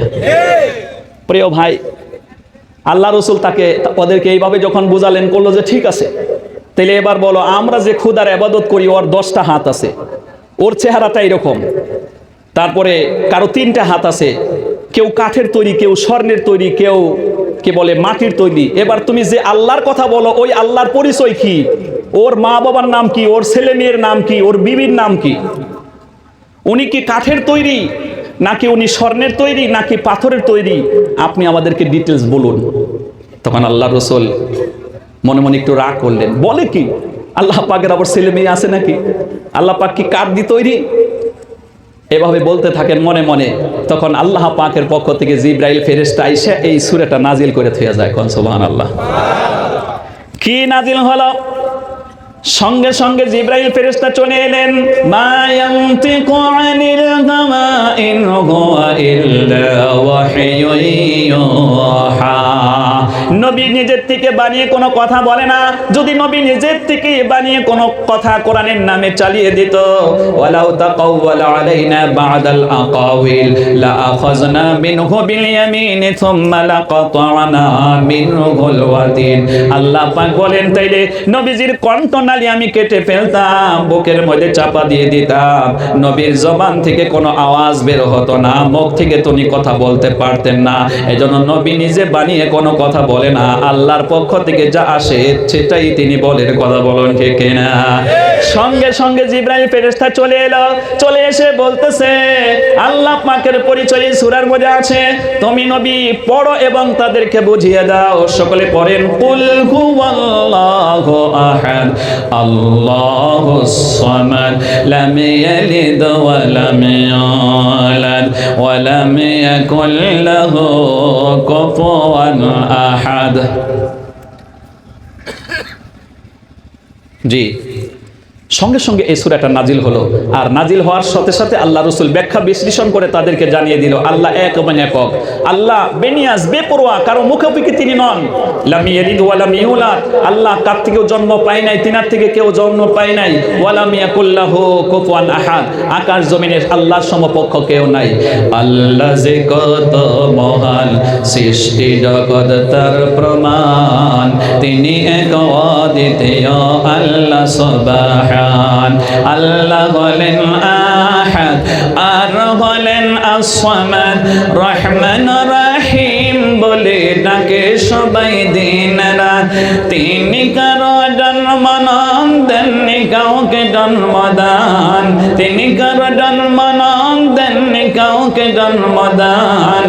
সে প্রভুর জিকির কর দিবানিশি রাত, তার প্রমাণ কুল হুয়াল্লাহু আহাদ, তার প্রমাণ কুল হুয়াল্লাহু আহাদ।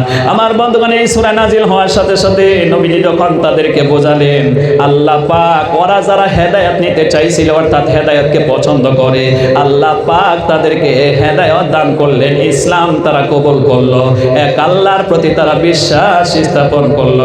সুবহানাল্লাহ। আর বিশ্ব নবী জন্ম নিলেন মা আমিনার কোলে, আল্লাহ সারা মাবুদ নাই, ধর্ম দিলেন খোলে। শক্তিশালী আরব জাতি বিরোধ ছিল যারো, টিকলো না তার গণের সামনে আল্লাহ সহায় যারো, টিকলো না তার গণের সামনে আল্লাহ সহায় যারো। নারে তাকবীর। আমরা একজন সাহাবার কথা বলছি, ওই সাহাবা খুব বয়োজ্যেষ্ঠ সাহাবা, অনেক বয়স তিনি পেয়েছিলেন। 350, কিতাবে আসে মিনিমাম 350 বছর তিনি বেঁচেছিলেন। নাম হলো সলমান ফার্সি। আছে না? নাম শুনেন নাই? সলমান ফার্সি রাদিয়াল্লাহু তাআলা আনহু। ফারস দেশে তিনি জন্মগ্রহণ করেন। যে পরিবারে তিনি জন্ম নেন, ওই পরিবারের লোক তারা আগুন পূজারী ছিল। তাদেরকে বলা হয় মজুসি, আগুনকে পূজা করত। ওই পরিবারে যখন জন্ম হলেন, সলমান ফার্সি বড় হয়ে দেখতে পেলেন ওই জমানায় খ্রিস্টানদের কয়েকটা পারদি আল্লাহর পথে তারা ছিল, সঠিক পথে ছিল। তারা একটা ঝুপড়ি ঘর বানায়া, একটা ইবাদতখানা বানায়া ওইখানে তারা ইবাদতে নিয়োজিত। সলমান ফার্সি মাঝে মাঝে ওইখান দিয়ে আসে আর যায়। তখন তিনি চিন্তা করেন আমার জাতি যে এই যে আগুনের পূজা করছে এটা ধোঁকা, কারণ আগুনের ক্ষমতা আল্লাহ দিয়েছে বলে আছে। আল্লাহ যদি আবার না করে দেয়, আগুনের কোনো পাওয়ার থাকে না। কথা বলেন ঠিক না? আমার ভাইয়েরা, হযরত ইব্রাহিম আলাইহিস সালামকে যখন আগুনের মধ্যে জ্বালাবার জন্য দেওয়া হলো, নমরুদ আগুনের মধ্যে যখন নিক্ষেপ করলো, তখন আল্লাহ পাক আগুনকে বলে দিলেন, ওই আগুন তুই আমার ইব্রাহিমকে জ্বালাবি না, পোড়াবি না। বারদাউ ওয়া সালামা কুলনা ইয়া নারু কুনি বারদাউ ওয়া সালামান আলা ইব্রাহিম। আল্লাহ পাক নোটিশ জারি করে দিল, আগুন রে আমার ইব্রাহিমের জন্য শান্তিদায়ক হয়ে যা। একবারে বেশি ঠান্ডাও হইস না, আবার বেশি গরমও হইস না, এয়ার কন্ডিশন বানিয়ে দে। কোন সুবহানাল্লাহ। আজ भी हो जो इब्राहिम का इमाम पैदा, आज भी हो जो इब्राहिम का इमाम पैदा, आग कर सकती है एक अंदाजे गुलिस्ता पैदा।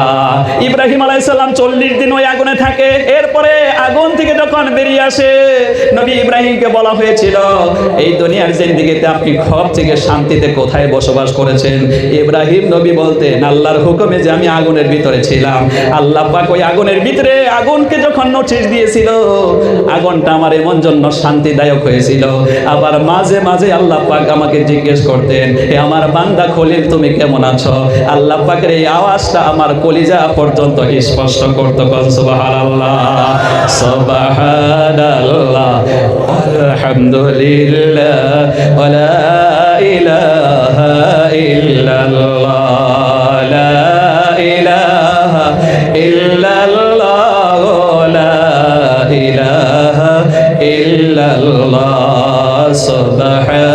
ইল্লাল্লাহ ওয়ালহামদুলিল্লাহ ওয়া লা ইলাহা ইল্লাল্লাহ লা ইলাহা ইল্লাল্লাহ মুহাম্মাদুর রাসূলুল্লাহ। সুতরাং আমার বন্ধুগণ, যখন একজন মানুষ আল্লাহর প্রতি বিশ্বাস স্থাপন করে, ঈমান নিয়ে আসে, সে আল্লাহ ছাড়া আর কাউকে ভয় পায় না। ওয়ালাম ইয়াখশা ইল্লাল্লাহ, আল্লাহ ছাড়া সে কাউকে ভয় পায় না। কথা বলুন ঠিক না? এমন ঈমান আমাদেরও আনতে হবে। আর ঈমান তখনই হবে যখন কোরআনের কাছে আসবেন, কোরআন পড়বেন, বুঝবেন, আমল করবেন, তখন ঈমান তাজা হতে থাকবে। বারবার সূরা ইখলাস পড়বেন, ঈমান তাজা হতে থাকবে। কথা বলুন ঠিক না? আমার বন্ধুগণ, এই সলমান ফার্সি তখন দেখতে পেল আমার জাতি, আমার কওমের মানুষ অন্যায়ভাবে ইবাদত করতেছে, সঠিক ইবাদতে তারা নাই। এজন্য কোরআন শরীফে আপনি একটা আয়াত পেয়ে যাবেন, সূরা রুম 21 নম্বর পারা 60 আয়াতের 30 নম্বর আয়াত, ফাআকিমু ওয়াজহাকা লিদ-দীনি হানিফা ফিতরাতাল্লাহিল্লাতী ফাতারান-নাস আলাইহা লা তাবদীলা লিখালকিল্লাহ যালিকাদ দীনুল কাইয়্যুম ওয়ালাকিন্না আকতারান-নাস লা ইয়ালামুন। আল্লাহ পাক বলেন, ফাআকিমু ওয়াজহাকা লিদ-দীনি হানিফা, তুমি তোমার চেহারাকে, তোমার দিলটাকে, তোমার দিমাগটাকে সঠিক ধর্মের উপরে তুমি প্রতিষ্ঠিত হয়ে যাও। ফাআকিমু ওয়াজহাকা লিদ-দীনি হানিফা ফিতরাতাল্লাহিল্লাতী ফাতারান-নাস আলাইহা। আল্লাহ পাক বলেন, ফিতরাতান ভাবে যে ধর্মের উপরে তুমি আছো, সেই ধর্মের উপরে জমে থাকো। আমার বন্ধুগণ, এই আয়াতের তাফসীরের ভিতরে এখানে ফিতরত দেয়া হলো জন্মগত স্বভাব। অর্থাৎ আল্লাহ রাসূল বলেন, কুল্লু মাউলুদিন ইউলাদু আলাল ফিতরা, প্রত্যেকটা সন্তান জন্ম নেয় তাওহীদের উপরে, মুসলমান হয়ে জন্ম নেয়। কিন্তু ও যখন বড় হতে থাকে, ওর মা বাবা বিভিন্ন ধর্মে তাকে আকৃষ্ট করে। ওর মা বাবা যদি খ্রিস্টান হয়, ওকে খ্রিস্টান বানিয়ে ছাড়বে। ওর মা বাবা যদি ইহুদি হয়, ইহুদি বানিয়ে ছাড়বে। ওর মা বাবা যদি হিন্দু হয়, হিন্দু বানিয়ে ছাড়বে। কথা বলেন ঠিক কিনা? ওর মা বাবা যদি ভিন্ন ধর্মের হয়, ভিন্ন ধর্মের বানায়। আসলে সে জন্ম নেয় একজন মুসলিম সন্তান হয়ে তাওহীদের উপরে। কারণ আল্লাহ পাক বলেন, আলাস্তু বিরাব্বিকুম ক্বালু বালা, ক্বালু বালা। ওই রূহের জগতে আল্লাহ পাক জিজ্ঞেস করছিলেন, আমি কি তোমাদের রব নই? তখন আমরা সকলেই বলেছিলাম, আপনি আমাদের রব, আপনি আমাদের সব। কিন্তু দুনিয়া আসার পরে ওর মা বাবাকে পরিচিত করে, বিভিন্ন ধর্মের দিকে তাকে নিয়ে যায়। আর ওই মানুষটা যদি সঠিক ধর্মটা পাওয়ার জন্য আশা আকাঙ্ক্ষায় থাকে, তাওহীদ পাওয়ার জন্য পিপাসিত হয়, তাইলে আল্লাহ তাকে তাওহীদের কাছে নিয়ে যায়। সুবহানাল্লাহ। সলমান ফার্সি এটা চিন্তা করছিল যে আগুনকে কেন পূজা করব? ইন্নাল্লাযীনা তাদউনা মিন দুনিল্লাহি ইবাদুন আমসালুকুম। আপনি পড়বেন সূরা আল আরাফ 9 নম্বর পারা 206টা আয়াতের 194 নম্বর আয়াত। আল্লাহ পাক বলেন, তোমরা ওদের কেন পূজা করো? ও আমার আরেকটা গোলাম, তুমিও গোলাম। আগুনের সৃষ্টিকর্তাকে জোরে বলেন। তারপরে এই পাথর, মানুষ পাথরের পূজা করে না? পাথরের সৃষ্টিকর্তাকে আল্লাহ রাব্বুল আলামিন। ঠিক এইভাবে আল্লাহকে বাদ দিয়ে যাদের পূজা অর্চনা করা হচ্ছে, ওরাও আল্লাহর সৃষ্টি, আমরাও আল্লাহর সৃষ্টি। সুতরাং ফকির হইয়া ফকিরের কাছে ভিক্ষা পাওয়া যায় না। কথা বলে না কেন? ওয়াল্লাহুল গানি ওয়া আনতুমুল ফুকারা। আপনি কোরআন শরীফ বের করলে আপনি পড়বেন 26 নম্বর পারা, সূরার নাম হচ্ছে সূরা মুহাম্মদ। 38টা আয়াতের ভিতরে এই কথা বলা হয়েছে। 38 নম্বর আয়াতে ওয়াল্লাহুল গানি ওয়া আনতুমুল ফুকারা। আল্লাহ পাক হচ্ছেন ধনী আর আমরা হচ্ছি সব ফকিরের গোষ্ঠী। অতএব ফকির হইয়া ফকিরের কাছে যায় ভিক্ষা পাওয়া যায় না, ফকিরকে যাইতে হবে মালিকের কাছে। এই মালিককে কায়দা করে বলেন, জোরে বলেন, আর একটু জোরে বলেন। ওই আল্লাহ রাব্বুল আলামিনের ইবাদত করতে হবে। আমাদের দেশে যারা আমরা মুমিন মুসলমান, আমাদের সাথে ওদের সাথে ডিফারেন্স এটাই, আমরা করি স্রষ্টার ইবাদত আর ওরা করে সৃষ্টির ইবাদত। মাঝখানের থেকে রটা উঠিয়ে দিলে ওদের সাথে আমাদের সাথে মিল হয়ে যাবে। আর এই রটা উঠিয়ে দেওয়ার একটা কায়দা আছে, বলবো? কথা বলেন। একটা কায়দা আছে, মানে পয়েন্ট আছে। কোরআন শরীফ আপনাকে ঢুকতে হবে, এই কায়দা বুঝতে হবে। আপনি আল্লাহর কাছ থেকে, আমার কাছ থেকে বুঝলে হবে না, পীর সাহেবের কাছ থেকে বুঝলে হবে না, আমার বন্ধুগণ মাস্টার বাবুর কাছ থেকে বুঝলে হবে না, উকিল সাহেবের কাছ থেকে বুঝলে হবে না। কারণ এই ফয়সালা আমরা কেউ দিতে পারবো না, দিতে পারবেন স্বয়ং আল্লাহ। 4 নম্বর পারা 3 নম্বর সূরা সূরা আলে ইমরান 200টা আয়াতের 64 নম্বর আয়াত। বলেন আল্লাহু আকবার। আল্লাহ রাব্বুল আলামিন বলেন, কুল ইয়া আহলাল কিতাবি তাআলাউ ইলা কালিমাতিন সাওয়াইন বাইনানা ওয়া বাইনাকুম আল্লা না'বুদা ইল্লাল্লাহ ওয়া লা নুশরিকা বিহি শাইআ ওয়া লা ইয়াত্তাখিযা বা'দুনা বা'দান আরবাবাম মিন দুনিল্লাহ ফা ইন তাওয়াল্লাউ ফাকুলু আশহাদু বিআন্না মুসলিমুন। আল্লাহ পাক বলেন, ও নবী ওই কিতাবীদেরকে ডাকুন, মানে ইহুদি নাসারা খ্রিস্টান বৌদ্ধ গায়ের কমকে আপনি ডাক দে, বলুন আসো আমরা এক জায়গায় একটা চুক্তি করি, চুক্তি করে আমরা এক আল্লাহর ইবাদত করি। আমরা সুপার পাওয়ার আল্লাহ না'বুদা ইল্লাল্লাহ, আমরা আল্লাহ ছাড়া আর কারো ইবাদত করব না। এখানে সহি করা হোক, কোন সুবহানাল্লাহ। মুমিন ভাই নামাজ নকরিবে কাজা, রোজা নকরিবি হেলা, ইবাদত নহলে জান্নাত না পাবি, হাসারর বিসারর দিনা।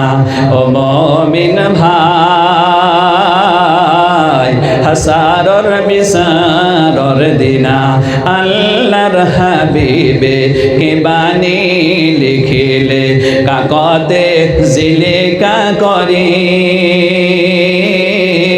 আলিমে লিখিব মুমিনে শিখিব, আল্লাহ তাআলার বাণী বলি।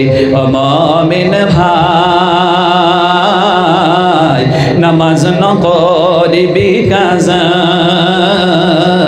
রোজা নকরিবি হেলা, ইবাদত নহলে জান্নাত না পাবি, হাসারর বিসারর দিনা।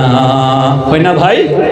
আল্লাহ না'বুদা ইল্লাল্লাহ, প্রথমে আমাদেরকে সহি করতে হবে আমরা আল্লাহ ছাড়া কারো ইবাদত করব না। এটা দুই পক্ষ সহি করবে, কোন সুবহানাল্লাহ। কথা শুনতেছেন? কষ্ট হচ্ছে আপনাদের? আর কত সময় থাকবেন বলেন? সারা রাত? সারা রাত বলার তো চালান পাতি আমার নাই। কয়টা বাজে এখন? 11:30, আর আধা ঘন্টা কোন ইনশাআল্লাহ। তাইলে আমরা 1 নম্বরে সহি করব, আল্লাহ ছাড়া কারো ইবাদত আমরা করব না। এটা হলো ঈমানের দাবি। কথা বলুন ঠিক কি না? আসবে মরণ কখন কথায় কারো জানা নাই, আসবে মরণ কখন কথায় কারো জানা নাই, জানাজার নামাজের আগে নামাজ পড়ো নাই তুমি, জানাজার নামাজের আগে নামাজ পড়ো নাই। রুকুকারীর সাথে হে আল্লাহ রুকু করতে বলে, তুমি কেন কাঁদিবে বর বলো না তাহলে। রুকুকারীর সাথে আল্লাহ রুকু করতে বলে, তুমি কেন কাঁদিবে বর বলো না তাহলে।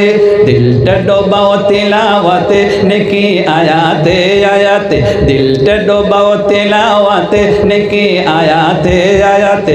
কথা বলো রবের সাথে নামাজ, কথা বলো রবের সাথে নামাজে দাঁড়াই, তোমার জানাজার নামাজের আগে নামাজ পড়ো নাই তুমি, জানাজার নামাজের আগে নামাজ পড়ো নাই। ঠিক না? ঠিক না? সেজদারত বান্দা রবের কাছাকাছি হবে, সেজদারত বান্দা রবের কাছাকাছি হবে। ঘুমিয়ে সময় কাটাও কেন, কি কারণে তবে। সকাল দুপুর সন্ধ্যা রাতে, সকাল দুপুর সন্ধ্যা রাতে ইবাদতে ইবাদতে, সকাল দুপুর সন্ধ্যা রাতে ইবাদতে ইবাদতে। মওলা পাকের প্রেম করতে নামাজ পড়া চাই তুমি, জানাজার নামাজের আগে নামাজ পড়ো নাই তুমি, জানাজার নামাজের আগে নামাজ পড়ো নাই। ঠিক না? এজন্য ইবাদত কার হবে? জোরে বলেন। আল্লাহ না'বুদা ইল্লাল্লাহ, সহি করতে হবে দুই গ্রুপ যে আমরা আল্লাহ ছাড়া কারো ইবাদত করব না। এক নাম্বার শর্ত, আয়াতে তিনটা শর্তের কথা বলা হয়েছে। আল্লাহ না'বুদা ইল্লাল্লাহ, দুই নম্বর ওয়ালা নুশরিকা বিহি শাইআ, ওই আল্লাহর ইবাদতের সাথে কাউকে যেন আমরা শরীক স্থাপন না করি, এটা দুই নম্বরে সহি করতে হবে। কথা বলুন ঠিক না? কিন্তু এই সহি তো ওরা করে না, ওরা অন্যের ইবাদত করে আর বলে কি বলে? আল্লাহ বলছেন কোরআন শরীফে, সুবহানাল্লাহ কোন। আপনি কোরআনে কারীম যখন বের করবেন 11 নম্বর পারা 2 নম্বর সূরা সূরা ইউনূস 109টা আয়াতের 18 নম্বর আয়াত কোন। আল্লাহু আকবার।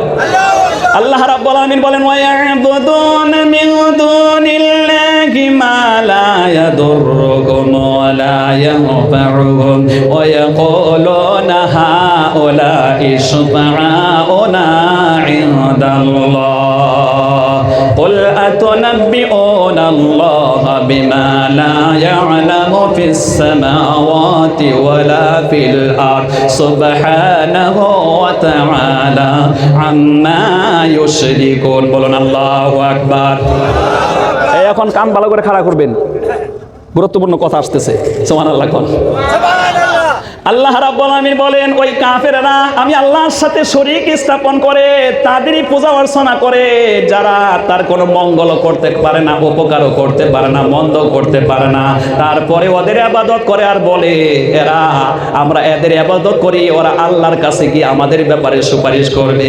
জোরে জোরে বলেন নাউজুবিল্লাহ। অর্থাৎ বিশ্ব নবী ওদেরকে যখন তাওহীদের দাওয়াত দিলেন, ওরা মূর্তির সম্মুখে পূজা অর্চনা করে বলে আমরা আসলে এদের পূজা করি না, ওদেরকে পূজা করি, ওরা যেন আল্লাহর কাছে গিয়ে আমাদের ব্যাপারে সুপারিশ করে। এবার নবীজি বলেন, আল্লাহ পাক বলেন ও নবী তাদেরকে বলে দেন এমন চামচা আমি আকাশেও পাঠাই নাই, জমিনেও পাঠাই নাই যে ওই চামচার ইবাদত করলে আবার আমার কাছে সুপারিশ করবে। কথা কয় না কেন? আমাদের দেশে নেতা খাতার চামচা আছে না? কথা কয় না কেন? চামচা এখন পুঁটি মাছের মতন গাবাইব, ওই সিজন আইতেছে। কথা কয় না কেন? এই পঞ্চায়েত ইলেকশনে চামচা দেখবেন পুঁটি মাছের মতন গাবায়। আপনি ঠিক না বললেও ঠিক। এরা এই চামচার কি চরিত্র, নেতার গল্প করতে করতে নেতাকে ফুলাইতে ফুলাইতে একবার পামচার করে ফেলে। কত কত নেতা এই ইলেকশনে গাড়বে চামচার জন্যে। চামচার চরিত্র খারাপ। কথা কয় না কেন? এই জন্য চামচা না বানিয়ে আপনার বানান পিয়ে। কথা কয় না কেন? এখন আপনারা বলেন তো দেখি আল্লাহর পিয়ের দরকার আছে নাকি? এই নেতার পিয়ের দরকার আছে, কারণ নেতা সম্মুখে যখন তাকায় পিছনে দেখে না। নেতা যখন ঘুমায় তখন সে অচেতন হয়ে থাকে, এই জন্য ওর পিয়ে দরকার, চতুর্দিকে কিছু লোকের দরকার। কিন্তু আল্লাহ রাব্বুল আলামিন তো ঘুমায়ও না, তিনি সব দেখতে পান। এই জন্য আল্লাহর কোনো নেতা না কে বলে চামচা লাগে না, কোনো পিয়ে লাগে না। কথা বলে ঠিক কিনা? কষ্ট পাইতেছেন? এগুলো আমাদের যুক্তিসঙ্গত কথা। সুতরাং এই জন্য আল্লাহ রাব্বুল আলামিন বলেন ওদেরকে বলুন আমি কোথায় কোন আসমানে এরকম ব্যক্তিকে পাঠালাম যার পূজা অর্চনা করলে আবার আমার কাছে এসে সুপারিশ করবে, জমিনে কোথায় পাঠালাম ওদেরকে বলতে বলুন।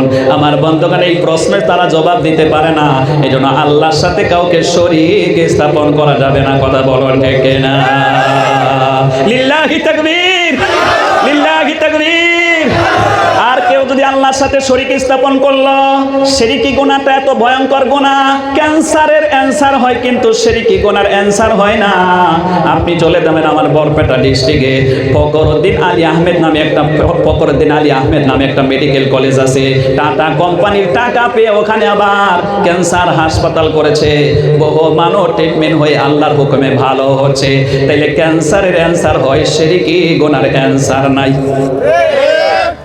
আল্লাহ পাকের বক্তব্য ইন্নাল্লাহা লা ইয়াগফিরু আন ইউশরাকা বিহি ওয়া ইয়াগফিরু মা দুনা যালিকা লিমান ইয়াশা। এই আয়াতটা কোরআন শরীফে দুইবার এসেছে। সূরা আন-নিসা 176টা আয়াতের প্রথম আয়াত সংখ্যা 48, দ্বিতীয় আয়াত সংখ্যা হলো 116। আল্লাহ পাক বলেন আমি চাইলে সকল গুনাহ ক্ষমা করব, কিন্তু শিরকি গুনাহ যারা লিপ্ত হবে ওদেরকে আমি ক্ষমা করব না। প্রশ্ন আসতে পারে তাইলে যাবে কোথায়? 6 নম্বর পারা সূরা আল মাইদা 120টা আয়াতের 72 নম্বর আয়াতের জবাব। সুবহানাল্লাহ। আল্লাহ রাব্বুল আলামিন বলেন ইন্নাহু মান ইউশরিক বিল্লাহি ফাকাদ হারামাল্লাহু আলাইহিল জান্নাতা ওয়া মাওয়াহুন নার ওয়া মা লিয-যালিমিনা মিন আনসার। আল্লাহ পাক বলেন মুশরিকদের জন্য আমার জান্নাতকে আমি হারাম করে দেব আর জাহান্নাম ওপেন করে দেব। সুতরাং আমরা যেন শিরকে গুনাহ থেকে বাঁচি, আল্লাহ আমাদেরকে তৌফিক দান করুন, বলুন আমিন। কিন্তু বাসি কোথায়? বহু মানুষ আছে এখানে তাফসির হবে চলে এসছে, আবার কালকেই জলেশ্বর উরুস হবে, দেখবেন ওখানেও আছে। এই কথা কয় না কেন? বহুদিন পরে আমি শুকরিয়া আদায় করি জলেশ্বরের ওই কমিটিকে, লোকদেরকে আমি থ্যাংক ইউ জানাই, ধন্যবাদ জানাই। এবছর সিদ্ধান্ত নিছে উরুস হবে না। সুবহানাল্লাহ কন। এতদিন পরে বুঝতে পেরেছে যে আমরা ভুলের মধ্যে ছিলাম, অন্যায় ছিলাম। কথা বলেন ঠিক কি না? আল্লাহ তারা, আমরা দোয়া করি আল্লাহ যেন খালিস দিলে তাদেরকে তওবা করার তৌফিক দেয় আর ওদের গুনাহ মাফ করে, কারণ ওরা আমাদের দিনই ভাই। কথা কন না কেন? ওরা ভালো হলে আমরা খুশি, ওরা শিরকি গুনাহে লিপ্ত থাকলে আমরা বেজার, ঠিক না? এই জন্য ওরা যে সিদ্ধান্ত নিয়েছে আমরা বড্ড খুশি হয়েছি। কষ্ট পাইতেছে না? তখন কারো কারো রাগ উঠবো, রাগ উঠলে আমাকে হক কথা বলা লাগবে, আমার সাফার দাঁত খুললেও কোয়া লাগবে। আফজালুল জিহাদি কালিমাতুল হক ইনদা সুলতানিল জাইর। আল্লাহ রাসূল বলেছেন জালিমের সম্মুখে হক কথা বলা হলো শ্রেষ্ঠ জিহাদ। এই তাফসীর মাহফিল থেকে যদি হক কথা বলা না হয় তাহলে হক কথা আর বলবেন কোথায়? কথা কয় না কেন? আর এই হক কথা বললে যারা মাজার পূজারি ওদের গায়ে লাগে, ওরা গায়ে যখন লাগে তখন এই দিক দিয়ে নোটিশ পাঠিয়ে দেয়, হুজুরে বন্ধ করতে বলেন, ওয়াজ বন্ধ করতে বলেন। কোন মানুষ এসে দম দেয়, আপনি যত আমাকে দম দিবেন, আমাকে যত বেয়াজ্জতি করবেন আমার প্লাস পয়েন্ট। দুইবার আমাকে এরকম ভাবে বেয়াজ্জতি করা হয়েছিল, দুইবারই আমি নবীজিকে স্বপ্নে দেখছি। আর আমি আল্লাহ রসুলের নাইবে রসুল, আমার সাথে বেয়াজ্জতি করবেন, আপনার বউ তালাক হবে, তাইলে আমার প্লাস পয়েন্ট আর আপনার বিপদ। হ্যাঁ, কথা কয় না কেন? আমরা আল্লাহ সৈনিক, দাওয়াত দিব দৈনিক, লোকে দেবে ধাক্কা, ঈমান হবে পাক্কা। হ্যাঁ, কথা বলছেন না কেন? ঠিক কিনা? লিল্লাহি তাকবীর।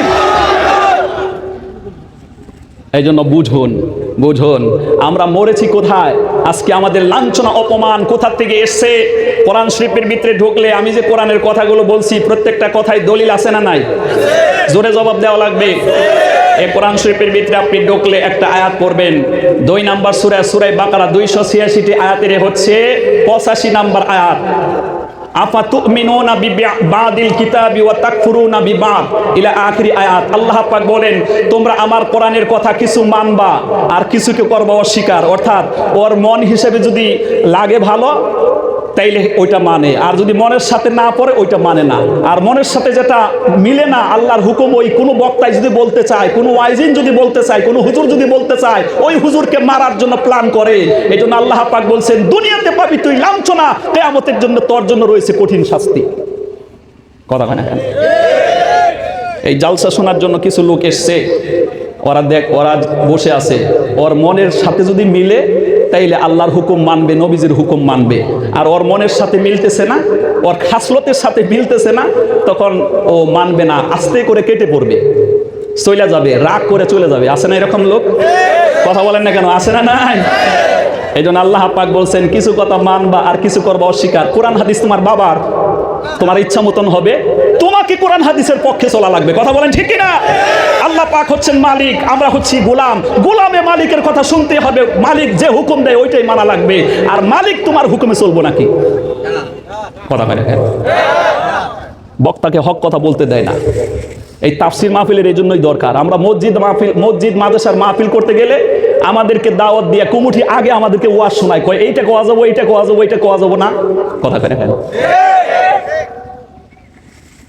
যে মসজিদ থেকে, যে মাদ্রাসা থেকে হক কথা বলা যায় না, ওই মসজিদ ওই এলাকায় যদি কিয়ামত পর্যন্ত কায়েম থাকে, মানুষ হেদায়েত পাবে না। কথা কয় না কেন? আর দুঃখজনকভাবে আমরা এখানে একটা রং করেছি। কোরআন শরীফে আপনি ঢুকলে আপনি পড়বেন 10 নম্বর পারা সূরাতুত তাওবা 129টা আয়াতের 18 নম্বর আয়াতের তাফসীর খুললে মসজিদের সেক্রেটারি যে প্রেসিডেন্ট হবে তার ভিতরে 5টা গুণ থাকা লাগবে। ওই 5 গুণ বিশিষ্ট ব্যক্তিকে মসজিদের সেক্রেটারি, প্রেসিডেন্ট, মেম্বার বানানো লাগবে। কিন্তু আমরা মসজিদের মেম্বার, প্রেসিডেন্ট, সেক্রেটারিকে বানিয়েছি যে সবথেকে বেশি ঘুষ খায়, সবথেকে বেশি সুদ খায়, ওকে বানানো হয়েছে। আর ওরা ইমাম সাহেবের গলা চিপে ধরেছে, হক কথা বলতে দেয় না। যদি সুদের বিরুদ্ধে কয়, লাস্টে ইমাম সাহেবকে ডাক দেয় না, বলে হুজুর আপনি যে বক্তব্য দিলেন আমার দিকে দিকে কইছেন আমি সুদ খাই এই জন্য বলছেন নাকি?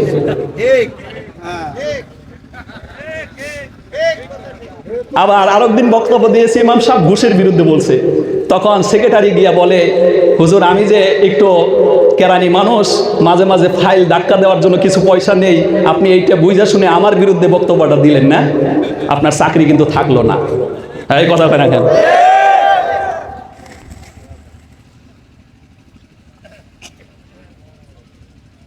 এই জন্য হাদিসের ভিতরে এসছে, কষ্ট মনে নেবেন না, হাদিসের ভিতরে এসছে একটা জমানা আসবে মসজিদগুলো পাকা হয়ে যাবে কিন্তু ওই মসজিদে হেদায়েত থাকবে না। কোরআন থাকবে, শুধু কোরআনের অক্ষর থাকবে, ইসলাম থাকবে, ইসলামের খালি চিহ্ন থাকবে, হক্কানিটা থাকবে না। সুতরাং এই জমানা যেন চলে এসেছে, মসজিদ মাদ্রাসার থেকে একটা হক কথা বলা যায় না। এই জন্য আমরা কায়দা করে নিয়ে এসেছি তাফসির মাহফিল, এখান থেকে হক প্রচার হবে, কেউ বাধা দিতে আসলে ওর চাপার দাঁত খোয়া যাবে না। হক কথা বলতে যদি বাধা দিবার আসে, ওর চাপার দাঁতের মধ্যে দেওয়া লাগবে। ইসলাম খালি নরমে চলে না, মাঝে মাঝে গরম দেওয়া লাগবে। আল্লাহ রসুল বলছেন আমার আবু বকর হলো নরম, কিন্তু উমর এমন গরম, এত গরম, যেই রাস্তা দিয়ে উমর গেত 40 দিন পর্যন্ত শয়তান ওই রাস্তা ধরতো না। আল্লাহু আকবার। এই জন্য ইসলাম প্রচার করতে গেলে মাঝে মাঝে উমরের মতন গরম হওয়া লাগবে। আপনারা রাজি আছেন? দেখি কে কে রাজি আছেন, আল্লাহকে দেখিয়ে দেন, জোরে বলেন ইনশাআল্লাহ। আর কত রক্ত ঝরবে, আর কত মানুষ মরবে, কখনো কি আর সোনালি জমানা ইমানে উমরের যোগ ফিরে আসবে, শান্তির দিন ফিরে আসবে। আর কত রক্ত ঝরবে, আর কত মানুষ মরবে, কখনো কি আর সোনালি জমানা ওমরের যোগ ফিরে আসবে,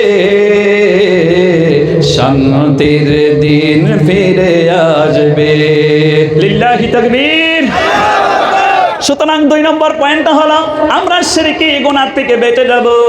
এখন শয়তানের একটা উন্নত মানের পলিসি, আমার বন্ধুগণ মনে করেন এটা জাপানি বেজি দিয়ে দেয় শয়তান। সেটা কি? মুসলমানকে বলবে না তুই মূর্তি বানা, মূর্তি গড় আর ওর পূজা কর। শয়তান এটা বলবে না, কারণ মুসলমান এটা মানবে না।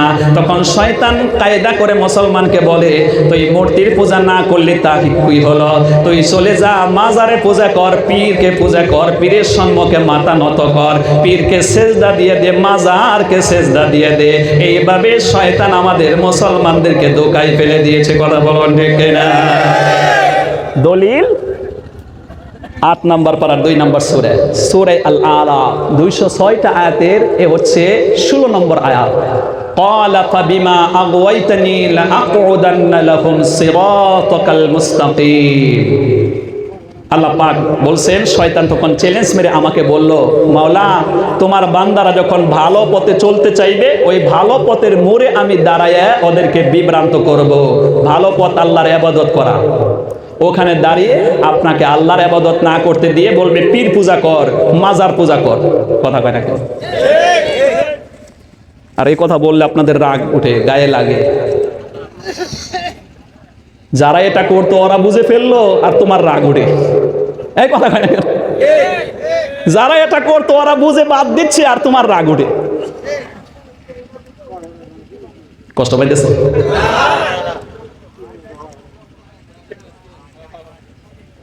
এখানে 2 নম্বর সহি করতে হবে, আল্লাহ নুশরিকা, আল্লাহ না'বুদা ইল্লাল্লাহ ওয়া লা নুশরিকা বিহি শাইআ। আর 3 নম্বর সহি করতে হবে, ওয়ালা ইয়াত্তাখিযা বা'দুনা বা'দান আরবাবাম মিন দুনিল্লাহ। আর সুপার পাওয়ার হিসেবে আমরা কাউকে মানব না, এটা সহি করা লাগবে। এখনই গায়ের কমগুলো যদি আইসা এই প্ল্যাটফর্মের মধ্যে বসে যদি তারা সহি করে আমরা আল্লাহর ইবাদত করব, তার সাথে কাউকে শরীক স্থাপন করব না, সুপার পাওয়ার আল্লাহকে মেনে নেব, তাইলে ওদের মধ্যে আমাদের সাথে কোনো দ্বন্দ্ব থাকবে না, আমরা একই দলের হয়ে যাব। কথা বলুন ঠিক না? আল্লাহ পাক আমাদেরকে মানার বোঝার তৌফিক দান করুন, সকলে বলুন আমিন। এখন আমার বন্ধুগণ, আমরা কথা লাস্টের দিকে নিয়ে এসেছি। এই সূরাটার তাফসীর যদি আমরা করি, হাজার হাজার বছর করলেও সূরা ইখলাসের তাফসীর শেষ হবে না। এত কথা বোঝানোর পরেও বন্ধুগণ দেখতে পাবেন পৃথিবীতে মানুষের দলাদলির অভাব নাই। আল্লাহ পাক সূরা জুমারের ভিতরে কি সুন্দর করে বলেন, 14-15 নম্বর আয়াত, কুলিল্লাহু আ'বুদু মুখলিসান লাহু দীনি। ও নবী বলুন, আমি একনিষ্ঠভাবে আল্লাহ রাব্বুল আলামিনের ইবাদত করি, আমি তার সাথে কাউকে শরীক স্থাপন করি না। এখন তোমরা বল, কুলিল্লাহু আ'বুদু মুখলিসান লাহু দীনি ফা'বুদু মা শি'তুম মিন দুনি কুল ইন্নাল খাসিরিনা আল্লাযীনা খাসিরু আনফুসাহুম ওয়া আহলিহিম ইয়াওমাল কিয়ামাহ আলা যালিকা হুয়াল খুসরানুল মুবিন। জোরে বলেন আল্লাহু আকবার। আল্লাহ পাক বলেন, ও নবী, এত সুন্দর করে বুঝিয়ে দেওয়ার পরেও যদি তারা আমি আল্লাহকে বাদ দিয়ে অন্যের ইবাদত করে, তাইলে আপনি ওদেরকে ছেড়ে দেন। আর বলুন, তোমরা আল্লাহকে বাদ দিয়ে যাদের পূজা অর্চনা করতেছ, এই পূজার কারণে তোমরাও কিয়ামতে ক্ষতিগ্রস্ত হবে। তোমার পরিবার সহকে তুমি ধ্বংসের মুখে ঠেলে দিলে। সেই দিন তুমি বুঝতে পারবে আসল ক্ষতি কে করেছে। নিজেরাই তোমরা তোমাদের পরিবারকে ক্ষতি সাধন করেছ, আল্লাহর ইবাদত না করে আল্লাহর সাথে শরীক স্থাপন করে। কথা বলুন ঠিক কিনা? এইজন্য আল্লাহ পাক আমাদের সকল কোয়ালিটি শিরকি গুনাহ থেকে বেঁচে একমাত্র তাওহীদের উপরে প্রতিষ্ঠিত হয়ে আল্লাহ পাকের আইন কোরআন হাদিস মেনে এই পৃথিবীতে আমাদেরকে চলার তৌফিক দান করুন। সকলে একটু মহব্বত দিয়ে বলুন আমিন। আর একটু ভালোবাসা দিয়ে বলুন আমিন। আর একটু ভালোবাসা দিয়ে বলুন আমিন। আমার বন্ধুগণ, এই তাওহীদের উপরে যদি আমরা প্রতিষ্ঠিত হতে পারি, কি পুরস্কারটা একটু লক্ষ্য করুন। আল্লাহ রাসূল সাল্লাল্লাহু আলাইহি ওয়াসাল্লামের কাছে মক্কা থেকে একটা লোক টক টক করে হেঁটে এসে মসজিদে দিয়ে নবীর সম্মুখে দাঁড়ায় গেল। বন্ধু, আল্লাহ রাসূল ফজরের নামাজ আনতে যখন রুম থেকে বের হচ্ছেন, ওই সময় দেখতে পেলেন একটা উস্কো খুস্কো চেহারার যুবক। আমার ভাইরা, ওই যুবকের শরীরের মধ্যে একটা চাদরের একটা অংশ পরা আছে, আর একটা হলো গায়ের মধ্যে, কিন্তু শরীরটা ভালো করে ডাকছে না।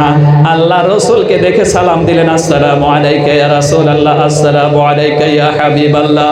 নবীজিকে সালাম দিয়ে দিলেন। সালাম দেওয়ার পরে নবীজি জিজ্ঞেস করলেন, হে আল্লাহর বান্দা, তুমি কে?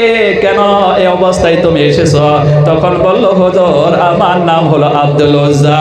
আমি মক্কায় থাকাকালীন ঈমানের ঘোষণা যখন দিয়েছি, আমার চাচা কাফের সহ্য করতে পারে নাই, আমাকে বাড়ি ঘর থেকে তাড়িয়ে দিয়েছে। ইভেন কি তার টাকায় আমার শরীরের মধ্যে পরনের লুঙ্গি ছিল, ও আল্লাহ রাসূল সেই লুঙ্গিটাও আমাকে দেয় নাই। আমি মায়ের কাছে ল্যাংটা অবস্থায় যাই, মাকে বলি, আম্মা গো, কাফের চাচা আমাকে ঈমান আনার কারণে এই অবস্থা করেছে, আপনি আমাকে একটু জামার ব্যবস্থা করুন। এই পৃথিবীতে মায়ের মতন ভালোবাসা আর কেউ দেয় না। কথা বলুন ঠিক কিনা? রিসেন্টলি আমার আম্মাকে আমি হারালাম। সুতরাং ও বন্ধুরা, ও যুবক বন্ধুরা, যৌবন বয়সে গরম রক্ত, সেজন্য বহুত ব্যক্তি আছে মা বাবার সাথে বেয়াদবি করে।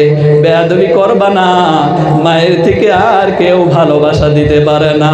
আমি এই যে রিসেন্টলি আমার আম্মাকে হারালাম, জুন মাসের 28 তারিখে মাকে হারায়া বুঝতে পারি এই পৃথিবীতে যেন আমি ইতিম হয়ে গেছি, অন্ধকারে পড়ে গেছি। কথা বলুন ঠিক কিনা?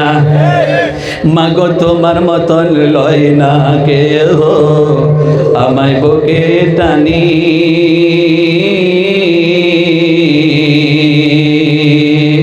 আসল দিয়া মোছে না কে,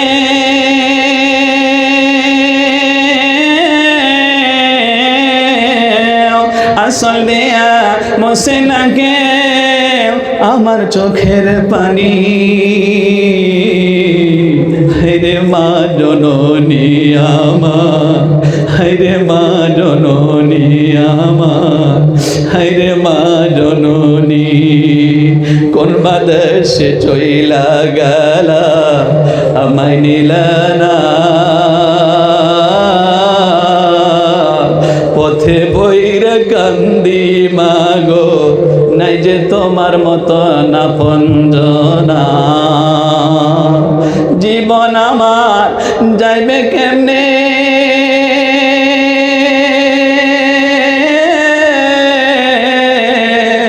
জীবন আমার যাইবে কেমনে একটু ভাবনি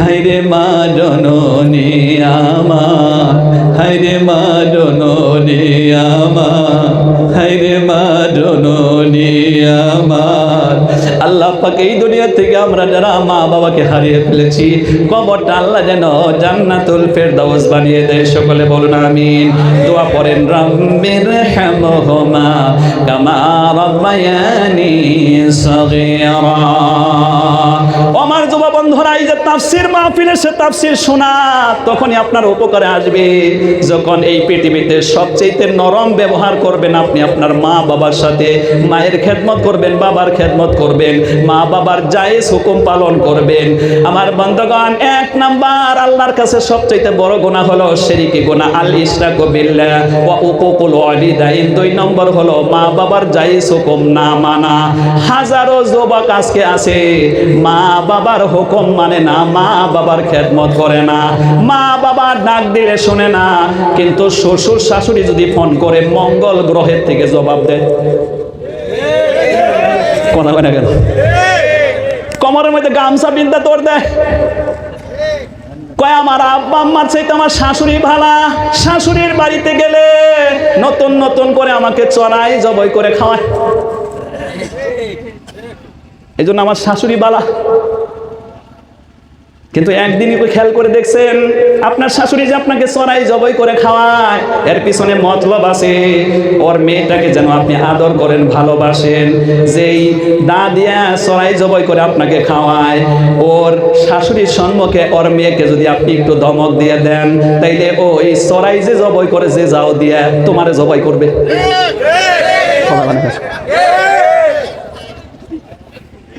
চিন্তা করছো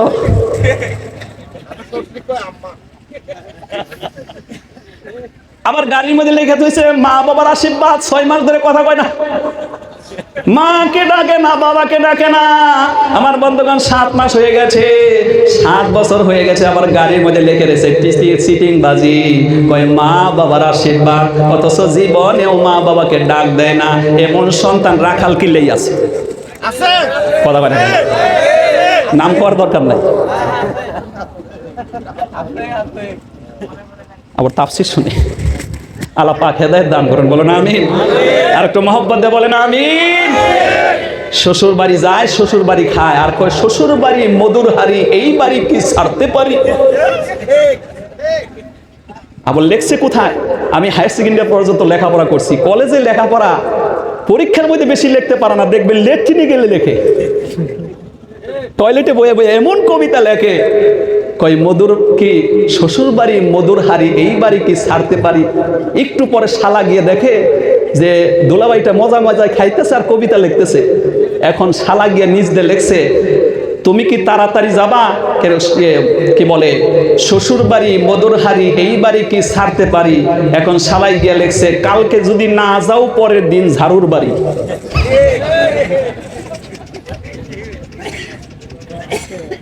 তখন দুলাভাই মনে করে এই বাড়ি তো চালাক হয়ে গেছে আর থাকা যাবে না শ্বশুর বাড়ি আপনি খাবেন আমার আপত্তি নেই তবে একটা শর্ত মেনে খেতে হবে বেশি দিন নয় 1 উক্ত 2 উক্ত তাইলে আপনার মান থাকবে মর্যাদা থাকবে কথা বলুন ঠিক কিনা আবার শ্বশুর বাড়ি যাওয়ার সময় আপনার যে পার্টনার আছে অর্থাৎ আপনার বিবিকে সাথে নিয়ে যাবেন আবার সাথে নিয়ে চলে আসবেন যদি বিবিকে রেখে আসেন আজকে আমরা দিনের বেলা আলোচনা করছিলাম সূরা ফুরকানের 72 নম্বর আয়াত দিছিল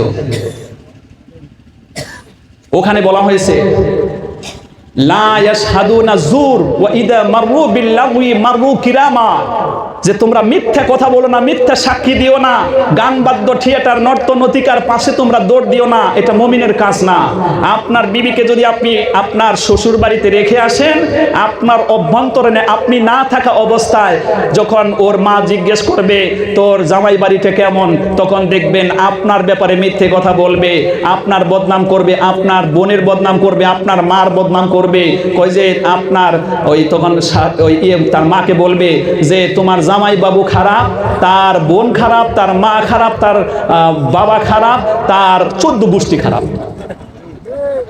কথা কয় না কেন? তো আপনার শ্বশুর শাশুড়ির সম্মুখে আপনার কোনো মর্যাদাই রাখবে না, এই জন্য ওইটা হলো আপনার লাইফ পার্টনার, ওকে সবসময় সাথে রাখার চেষ্টা করবেন। কথা কয় না কেন? আল্লাহ পাক আমাদেরকে বুঝার তৌফিক দান করুন। একটু মহব্বত দিয়ে বলুন আমিন, আর একটু ভালোবাসা দিয়ে বলুন আমিন। সুতরাং আমার বন্ধুগণ, মা বাবার খেদমতের ভিতরে আল্লাহ রাব্বুল আমিনের সন্তুষ্টি রয়েছে। কিছু কিছু যুবক এমনটাও করে রে বন্ধু, আমি একটা কিতাব নিয়ে এসেছি, ওই কিতাবের নাম হলো আমার ভাইরা সৌদি আরব থেকে কিতাবটা পার্সেল দেওয়া হয়েছে। ওইটা যখন নিয়ে এসেছি, ওই কিতাবের মধ্যে একটা ঘটনা দেখলাম, ছোট্ট ঘটনা বলে আমার বক্তব্য শেষ করার চেষ্টা করছি। কোন আল্লাহু আকবার। ওখানে লিখেছে, কিতাবের হেডলাইন হচ্ছে তুমি বল চাহিয়ে ইয়া আপেল চাহিয়ে, তোমার কি বল লাগবে না আপেল লাগবে, এটা হলো হেডলাইন। তখন ঘটনার ভিতরে গিয়ে দেখি সিরিয়া শাম দেশের একটা ঘটনা, পাহাড়িয়া জায়গা, যেরকম আপনাদের পাশে পাহাড় আছে বুঝবেন ভালো। এই বাবাটা বিয়ে করার পরে 10 বছরের সন্তানের মুখ দেখে না। আল্লাহর কাছে বলতে বলতে বলতে বলতে এক সময় আল্লাহর রহমতের দরিয়ায় জুস মাসে আল্লাহ সন্তান দিয়েছে। আমি কয়েকদিন আগে ত্রিপুরায় মাহফিল করে এসেছি। আমাদের সন্তান না হলে আমরা মাজারে দৌড় দিই, ইয়া খাজা কুস্তো কি বলে, ইয়া খাজা मैं शादीशुदा हो, मुझे लड़का नहीं हो रहा, एक लड़का दीजिए, मुझे लड़की नहीं हो रही है, एक लड़की दीजिए। ये जब मजार के अंदर जाके कहेंगे ना, आपका ईमान वही टूट जाएगा। মাজারে যাওয়া যাবে না, বলতে হবে কার কাছে? আর একটু জোরে বলেন। বেচারা 27 বছর পর্যন্ত আল্লাহর কাছে কান্না করতে করতে 27 বছর পরে আল্লাহ সন্তান দিয়েছে। আল্লাহ পারে না? এই কোরআন শরীফে হাজারো ঘটনা বুড়ি বুড়ি আছে। হযরত ইব্রাহিম আলাইহিস সালামকে 80 বছর পরে আল্লাহ সন্তান দিয়েছে। তো ইব্রাহিম নবী তো কোনো মাজারে যায় নাই। কথা কয় না? বরং ইব্রাহিম নবী দোয়া করেন, وقالوا الحمد لله الذي وهب لي على الكبر إسماعيل وإسحاق إن ربي لسميع الدعاء। আল্লাহ গো তোমার প্রশংসা করি, এত বৃদ্ধ বয়সেও তুমি আমাকে সন্তান দিলে ইসমাইল এবং ইসহাককে। আমার বন্ধুগণ 80 বছরের পরে আল্লাহ সন্তান দিলেন, সেজন্য আল্লাহর শুকরিয়া আদায় করলেন। ওই আল্লাহর বান্দা ও সন্তান পাওয়ার সাথে সাথে আল্লাহর শুকরিয়া আদায় করতে শুরু করে। আমার ভাইরা, বাবুটা 10 বছর পরে হয়েছে বলে ওই বাবুকে জমিনে রাখে না, কোলে কাকে নিয়ে বড় করে। পাশে পাহাড় আছে, ওই পাহাড়ের মধ্যে আমার বন্ধুগণ উঠে বাবুর হাতে বলটা দিয়ে দেয়, বাবুর মুখ থেকে খুশি দেখার জন্য। বাবা আমার বন্ধুগণ বলটা নিক্ষেপ করে দেয়, জমিনের নিচের দিকে পড়ে যায়, পাহাড়ের নিচের দিকে যায়। বাবা কষ্ট করে বলটা উঠিয়ে আবার টুকটুক করে হেঁটে হেঁটে ওই পাহাড়ের মধ্যে ওঠে। পাহাড়ের মধ্যে ওঠা সহজ না কঠিন আপনারা বুঝেন? এইভাবে করে সন্তানটাকে বড় করা হলো। 12-13 বছর যখন বয়স হলো, তখন সন্তানেও বাবাকে আদর করে, বাবাও সন্তানকে আদর করে। রিলেটিভটা খুব সুন্দর, কিন্তু বাবা চিন্তা করলো কি আমাকে আসলেই ভালোবাসে না নকল ভালোবাসে। এমনটা পরীক্ষা করার জন্য ওই দিন একটা প্ল্যান করেছে। কোন সুবহানাল্লাহ। আল্লাহ রাব্বুল আমিন কোরআনে কারীমের ভিতরে বর্ণনা করেন। কোরআন শরীফ আপনি বের করলেন 20 নম্বর পারার আখেরি সূরা, সূরার নাম আনকাবুত 2 এবং 3 নম্বর আয়াত। আহাসিবান নাসু আইয়ুতরাকু আইয়াকুলু আমান্না ওয়া হুম লা ইফতানুন। তোমরা কি ভেবেছো নাকি যে তোমরা বলবে মুমিন এই কথা বললে আমি ছেড়ে দেব? না, এমনটা নয়। তোমাদেরকে টেস্ট করব, পরীক্ষা করব। ওই টেস্টে যারা পাস করবে আল্লাহ পাক জান্নাতের ভিতরে তাদেরকে রেস্ট দেবে। কথা বলুন সুবহানাল্লাহ। আল্লাহই পরীক্ষা করে। তো বাবা পরীক্ষা নিলেন, দেখি আসলে কি আমার সন্তান আমাকে ভালোবাসে নাকি। তখন ওই দিন হাতের মধ্যে আর বল দেয় নাই, দিয়েছে আপেল। কি দিয়েছে? আপেল। আপেল দিয়ে পাহাড়ের উপরে উঠে বাবা বলছে, ছেলে এই আপেলটা যে আমার খেতে ইচ্ছে করছে, তুমি আমার হাতে দাও না। ছেলে খুশি হয়ে দিচ্ছে। বাবা নেওয়ার ভান ধরে ছেড়ে দিয়েছে। আপেল যখন হাত থেকে পড়ছে, একবারে গড়াইতে গড়াইতে কোথায়? পাহাড়ের নিচে। এবার বাবা বলছে, ছেলে আমার আপেল তো খেতে ইচ্ছে করছিল, হঠাৎ করে ফুসকে পড়ে গেল, তুমি একটু নিয়ে আসো। ছেলে গেছে, নিয়ে আইসে বাবার হাতে আবার দেওয়ার সময় আবার ছেড়ে দিয়েছে। এরকম 3 বার। চতুর্থবার যখন ছেড়ে দিয়েছে, এবার ছেলের চোখ রাঙা হয়ে গেছে। লাল হয়ে গেছে। কোরআন শরীফে ঢুকলে আপনি পড়বেন 8 নম্বর পারার 2 নম্বর সূরা আল আরাফ 206টা আয়াতের 99 নম্বর আয়াত এবং 100 নম্বর আয়াত। কোন আল্লাহু আকবার। আল্লাহ রাব্বুল আলামিন বলেন খুযিল আফওয়া ওয়া উমর বিল উরফি ওয়া আ'রিদ আনিল জাহিলিন ওয়া ইম্মা ইয়ানযাগান্নাকা মিনাশ শাইতানি নাযগুন ফাস্তা'iজ বিল্লাহ ইন্নাহু সামিউন আলিম। বলুন আল্লাহু আকবার। আল্লাহ পাক বলেন খুযিল আফওয়া ওয়া উমর বিল উরফি ওয়া আ'রিদ আনিল জাহিলিন। ও নবী, আপনি ক্ষমা করতে ভালোবাসুন, মানুষকে ভালো কাজের আহ্বান দিন, আর যারা মূর্খ আছে ওর থেকে দূরে থাকুন। আর আপনার ভিতরে যত রাগ আসে এটা শয়তানের পক্ষ থেকে আসে, তাইলে আমি আল্লাহর কাছে আপনি পানা চান। আমার বন্ধু, রাগটা শয়তানের পক্ষ থেকে আসে, কথা বলুন ঠিক কিনা? এজন্য রাগকে নিয়ন্ত্রণ করার জন্য হাদিসে কয়েকটা ঔষধ আছে। দাঁড়ানো অবস্থায় রাগ হলে আপনি বসে পড়বেন, বসা অবস্থায় রাগ হলে আপনি শুয়ে পড়বেন। আর শয়তানকে বানানো হয়েছে আগুন দিয়ে। 2 নম্বর, রাগ উঠলে আপনি ওযু করবেন। ওযু করলে পানি না, পানি দিয়ে যখন ওযু করবেন রাগ মিটবে। সুবহানাল্লাহ কোন। দেখছেন হাদিসে কি ঔষধ আছে কোন? সুবহানাল্লাহ।